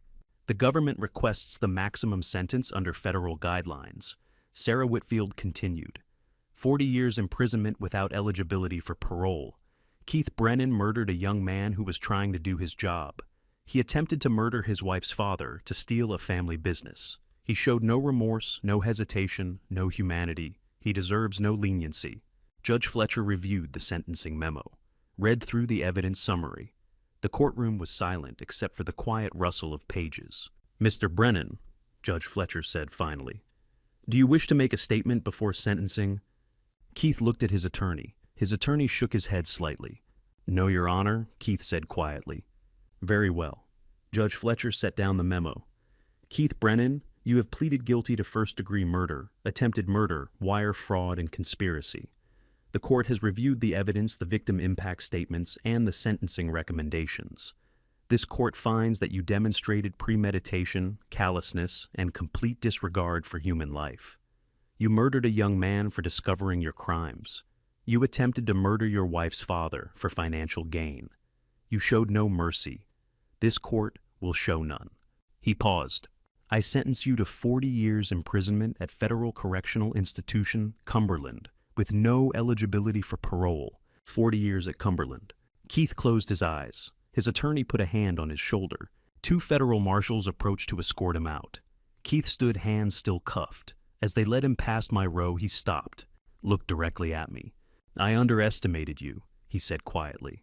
The marshals pulled him forward. Keith didn't resist, just kept walking toward the courtroom exit, toward the transport that would take him to Cumberland, toward 40 years in a federal prison. You underestimated Margot, I thought, not me. He'd been looking at the wrong opponent the entire time. Thought the old man was the threat. Never saw his wife 3 steps ahead, building a case that would put him away for life. 40 years at Cumberland. Keith would be 82 if he'd lived to see freedom. But he'd never understand who really defeated him. Would spend those 40 years thinking Eugene Garrison had orchestrated his downfall. He was still looking at me instead of seeing Margot. Lyle called the next morning before I'd finished my first cup of coffee. I picked up on the second ring, expecting his voice to carry the same quiet satisfaction it had held after Keith's sentencing. Instead, he sounded tired, worn, like he'd spent the night sorting through facts that didn't add up to justice. "Leora's hearing just ended," he said. 15 years, federal, FCI, Alderson in West Virginia. I set the coffee mug down slowly. 15 years. That was half of what AUSA Whitfield had estimated during our first meeting at the federal building. Half. "She cooperated," I said. It wasn't a question. Lyle exhaled into the phone. "Fully. She gave them everything: offshore account access codes, transaction logs dating back 2 years, testimony about Keith's planning sessions. She even handed over footage from the garage security camera that showed Keith tampering with your bourbon decanter on April 7th. Whitfield said her cooperation was exemplary, complete, no resistance. I stared out the kitchen window at the dogwood tree Margot had planted when she was 12. The branches were heavy with white blooms now. Spring had arrived without asking permission. And Judge Carver accepted the plea. Judge Harriet Carver, Lyle confirmed. She went through the cooperation agreement line by line, acknowledged Leora's assistance in building the case against Keith. Then she gave her 15 years anyway. Said cooperation doesn't erase conspiracy to commit murder. Murder. The word still landed like a fist. My younger daughter had sat in our family kitchen and listened to Keith plan my death. She'd known about the thallium acetate. She'd known about the dosage schedule. She'd said nothing, done nothing. Chosen Keith over her own father. What kind of cooperation makes up for that? How did she look? The question surprised me. I hadn't planned to ask it, didn't want to care. But some part of me, the part that used to read bedtime stories to a 5-year-old with pigtails and scraped knees, needed to know. Lyle hesitated. When he spoke again, his voice was quieter. "Small," Lyle said. "She looked small, Jean. They brought her in wearing the orange jumpsuit from pre-trial detention. No makeup, hair pulled back. She cried when Judge Carver read the sentence, but she didn't make a sound. Just sat there with tears running down her face." I closed my eyes, tried to picture the daughter I'd raised, tried to reconcile that little girl with the woman who'd chosen wealth over family. The math didn't work. It had never worked. Whitfield spoke for 20 minutes, Lyle continued. Detailed every piece of cooperation Leora provided, every password, every offshore shell company structure, every recorded conversation with Keith that proved premeditation. She painted Leora as someone who made a catastrophic choice but ultimately chose truth. And the defense attorney was Philip Chen. Lyle said a public defender assigned after Keith's assets were frozen. He argued for 10 years, claimed Leora was psychologically controlled by Keith, a victim of coercive marriage dynamics. Judge Carver wasn't buying it. The judge told the courtroom that Leora had agency, education, resources, that choosing not to warn your father about poisoning wasn't coercion, it was complicity. The dogwood branches swayed in the morning breeze. I wondered if Margot was awake yet, if she'd already heard about Leora's sentencing, if she felt anything at all for her younger sister. "There's something else?" Lyle said. His tone shifted, became careful. After the hearing ended, Lyle said, "A court officer told me what happened next. They gave Leora one phone call before transport to Alderson. Standard procedure. They led her to the holding area phone and left her there. She picked up the receiver, held it, dialed nothing. The officer said she sat like that for 3 minutes, just staring at the keypad. Then she hung up and told them she was ready.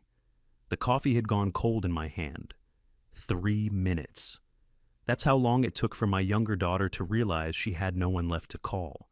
Keith was in federal custody at FCY Cumberland. Margot had made it clear during the press conference that she and Leora were done. And me, I was the father she'd helped conspire to murder. 3 minutes to inventory a life and find it empty. "Jean."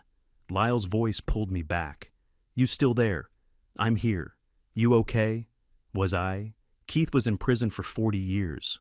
Leora was in prison for 15. Margot was alive. The company was secure. Justice by every legal measure had been served. But somewhere in West Virginia, my younger daughter was being processed into a federal facility where she'd spend the next decade and a half, where she'd learn to sleep in a cell, eat in a cafeteria, answer to a number instead of a name, where she'd have no one to call on visiting days because she'd burned every bridge that mattered. "She made her choice," I said quietly. Lyle didn't argue, didn't offer comfort. He knew as well as I did that some choices don't get unmade, some bridges don't get rebuilt.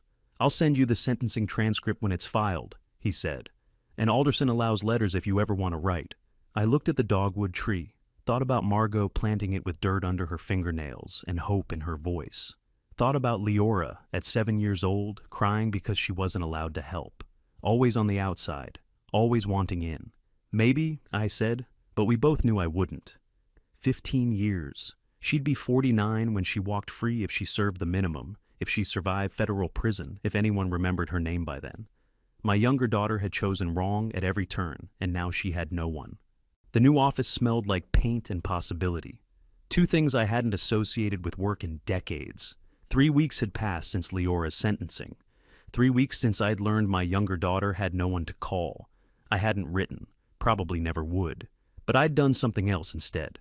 Lyle and I stood in the 6th floor space that would become Garrison Harbor Group, looking at empty desks and second-hand chairs that didn't match. "6th floor," Lyle said, glancing at the window. "Little different from the penthouse suite." I walked to the glass and looked down at the working harbor below. Longshoremen unloading containers, forklifts moving pallets, the real work of Baltimore's waterfront happening at eye level instead of far beneath me. "Better view," I said. "Can actually see people working on the docks from here." Lyle smiled, set his briefcase on what would become his desk. 8 of the old crew said they're coming back. Should be here by 9. 8. Out of 43 people who'd worked at Garrison Maritime before Keith's arrest, 8 had chosen to follow me here. The rest had scattered to competitors or retired early. I didn't blame them. Working for a company that had made national news for murder and embezzlement wasn't exactly a resume builder. The conference room was small, 1 table, 10 chairs, a whiteboard still wrapped in plastic, no mahogany, no executive leather, just clean space and December sunlight coming through windows we'd have to wash ourselves. At 9:15 they started arriving. Tom Bradshaw, dock supervisor, who'd worked for me since 1997. Maria Kellerman, logistics coordinator, who knew every shipping lane in the Atlantic. James and Patricia Holt, the married couple who'd run our client services division. 4 others' names I'd known for years, faces I'd trusted, people who'd watched the scandal unfold and decided Eugene Garrison was still worth betting on. They gathered in the conference room. Coffee in paper cups, quiet conversations dying down as I stood at the head of the table. No PowerPoint, no strategic vision deck, just me and the people who'd chosen to be here. "You could have gone anywhere," I said. "Thank you for choosing here." Tom Bradshaw, 62, gray-beard hands that still bore scars from 30 years of dock work, leaned back in his chair. "You treated us fair for 30 years, Mr. Garrison. That counts." I looked around the table, saw loyalty I hadn't earned through fear or money. Loyalty that had survived federal investigations and the humiliation of watching their employer let out in handcuffs. "This time, you're not just employees," I said. "You're partners. 10% equity split among you, equal shares." The room went quiet. Maria Kellerman's coffee cup stopped halfway to her mouth. Patricia Holt glanced at her husband. Tom Bradshaw nodded slowly. "We do this right," I continued. "Garrison Harbor Group becomes something Garrison Maritime never was honest. Small, sustainable. You'll own part of that." By 2 that afternoon, 3 client calls had come in.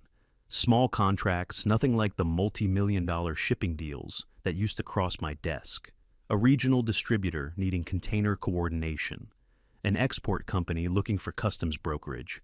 A Baltimore manufacturer wanting logistics consultation. Together, they'd bring in maybe $40,000 over the next quarter, enough to keep the lights on and pay 8 modest salaries. Lyle and I sat by the window overlooking the harbor. The December wind made the water choppy, and gulls circled the piers looking for scraps. 35 years ago, you started with nothing," Lyle said. "Just you and a dock supervisor job. I watched a cargo ship ease into its berth, guided by a tug that looked tiny against the freighter's hull. Now I'm starting with a little more than nothing. At least I know what mistakes not to make.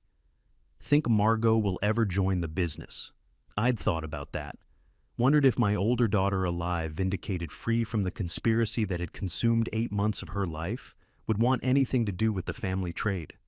"Not this one," I said. "She's got her own path now." And Leora, 15 years, FCI Alderson.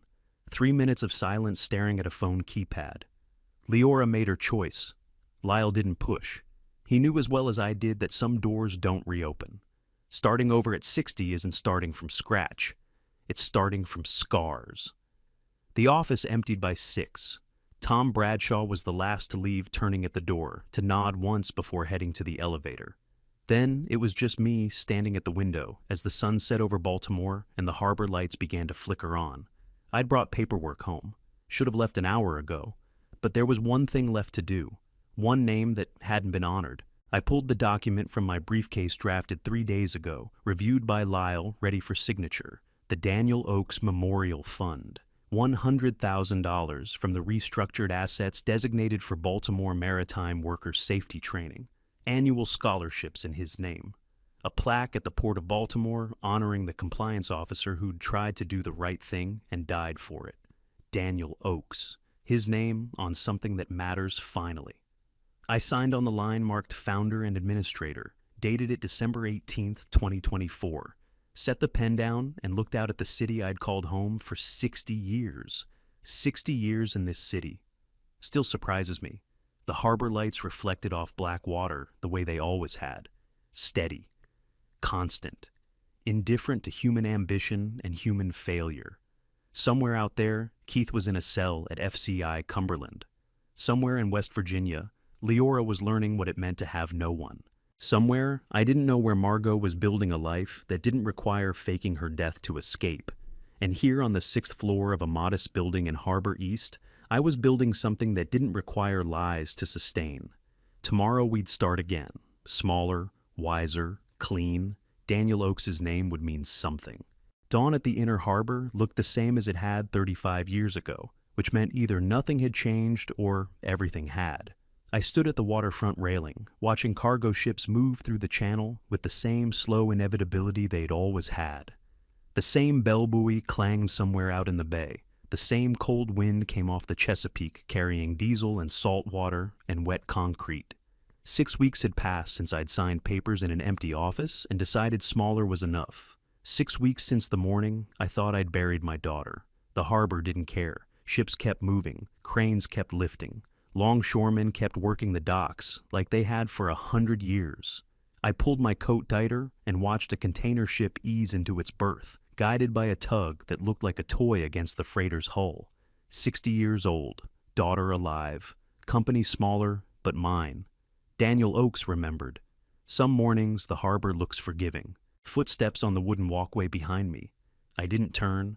Knew the rhythm lighter than Lyle's, more purposeful than a tourist's.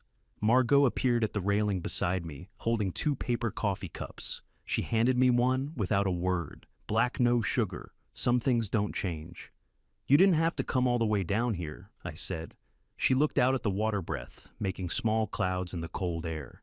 6 weeks since the press conference where she'd revealed herself alive. 6 weeks since she'd walked out of witness protection into a world that knew her face but not her new legal name. She'd cut her hair shorter, wore glasses now, clear lenses just frames for the disguise of ordinary life. I wanted to see the harbor, she said quietly. Been too long since I watched it work. We stood in silence, sipping coffee that was too hot and tasted like cardboard. A gull landed on the railing 10 feet away, eyeing us for food we didn't have. The bell buoy rang again, steady, mechanical, indifferent. I remembered the sound from her funeral, standing in the rain at Greenmount Cemetery while that same bell clanged somewhere in the distance. 6 weeks wasn't enough time to rebuild what 8 months of deception had torn down. But it was enough to start. Enough for coffee at dawn. Enough for standing together watching ships that didn't care about our drama. Keith's attorney filed an appeal, Margot said. Not a question, just stating a fact the way you'd mentioned the weather. Lyle told me, I said, 40 years is 40 years. Appeals don't change that. And Leora. I took a long drink of coffee. Tasted the bitterness, thought about my younger daughter in a cell at FC, I Alderson learning what it meant to have no one to call. Leora made her choice. Margot nodded, didn't argue. She understood that some bridges burn completely, that some family ties don't survive conspiracy and attempted murder, that forgiveness has limits even blood can't cross. A cargo ship passed close to Shorehorn, blaring louder than I'd expected. Margot flinched, then laughed, genuine and sudden and free. The sound echoed across the water like it used to when she was 6 years old, running on these same docks while I worked overtime shifts. "That horn startled me," she said, still smiling, still loud as ever. "Your mother used to say the harbor was too noisy for civilized people," I said. The memory came easy. My wife standing at this same railing 20 years ago, shaking her head at the diesel fumes and crane noise and constant motion of a working waterfront. She'd wanted me to take an office job, something quiet, something safe. Margot's smile softened. "Good thing we're not civilized. Just honest." Honest. The word carried weight now. 8 months of lies unraveled. A daughter who'd faked her death to expose a conspiracy. A son-in-law who'd murdered a compliance officer and tried to poison me. A younger daughter who'd chosen wealth over family and was paying with 15 years in federal prison. Honesty had cost everything, and honesty had saved what mattered. The bell buoy rang. Same sound, different meaning. At her funeral, it had marked an ending grief and loss and the terrible finality of a casket being lowered into frozen ground. Now it marked time passing, mornings arriving, the slow work of rebuilding trust, one coffee at a time. "That bell buoy rang the day of your funeral," I said. Margot looked out at the water, locating the sound somewhere past the harbor mouth. "I heard it from the FBI safe house," she said quietly. "Thought about you standing there alone? I wasn't alone. Lyle was there, and you were alive somewhere. That mattered." She turned to look at me then, eyes the same gray-green as her mother's, face that carried scars I'd never see 8 months of living as someone else gathering evidence. Knowing her father was being slowly poisoned and trusting the FBI would intervene in time. It mattered, she agreed. We finished our coffee in silence. The cargo ship that had startled her rounded the far point and disappeared into open water, heading for whatever port waited beyond.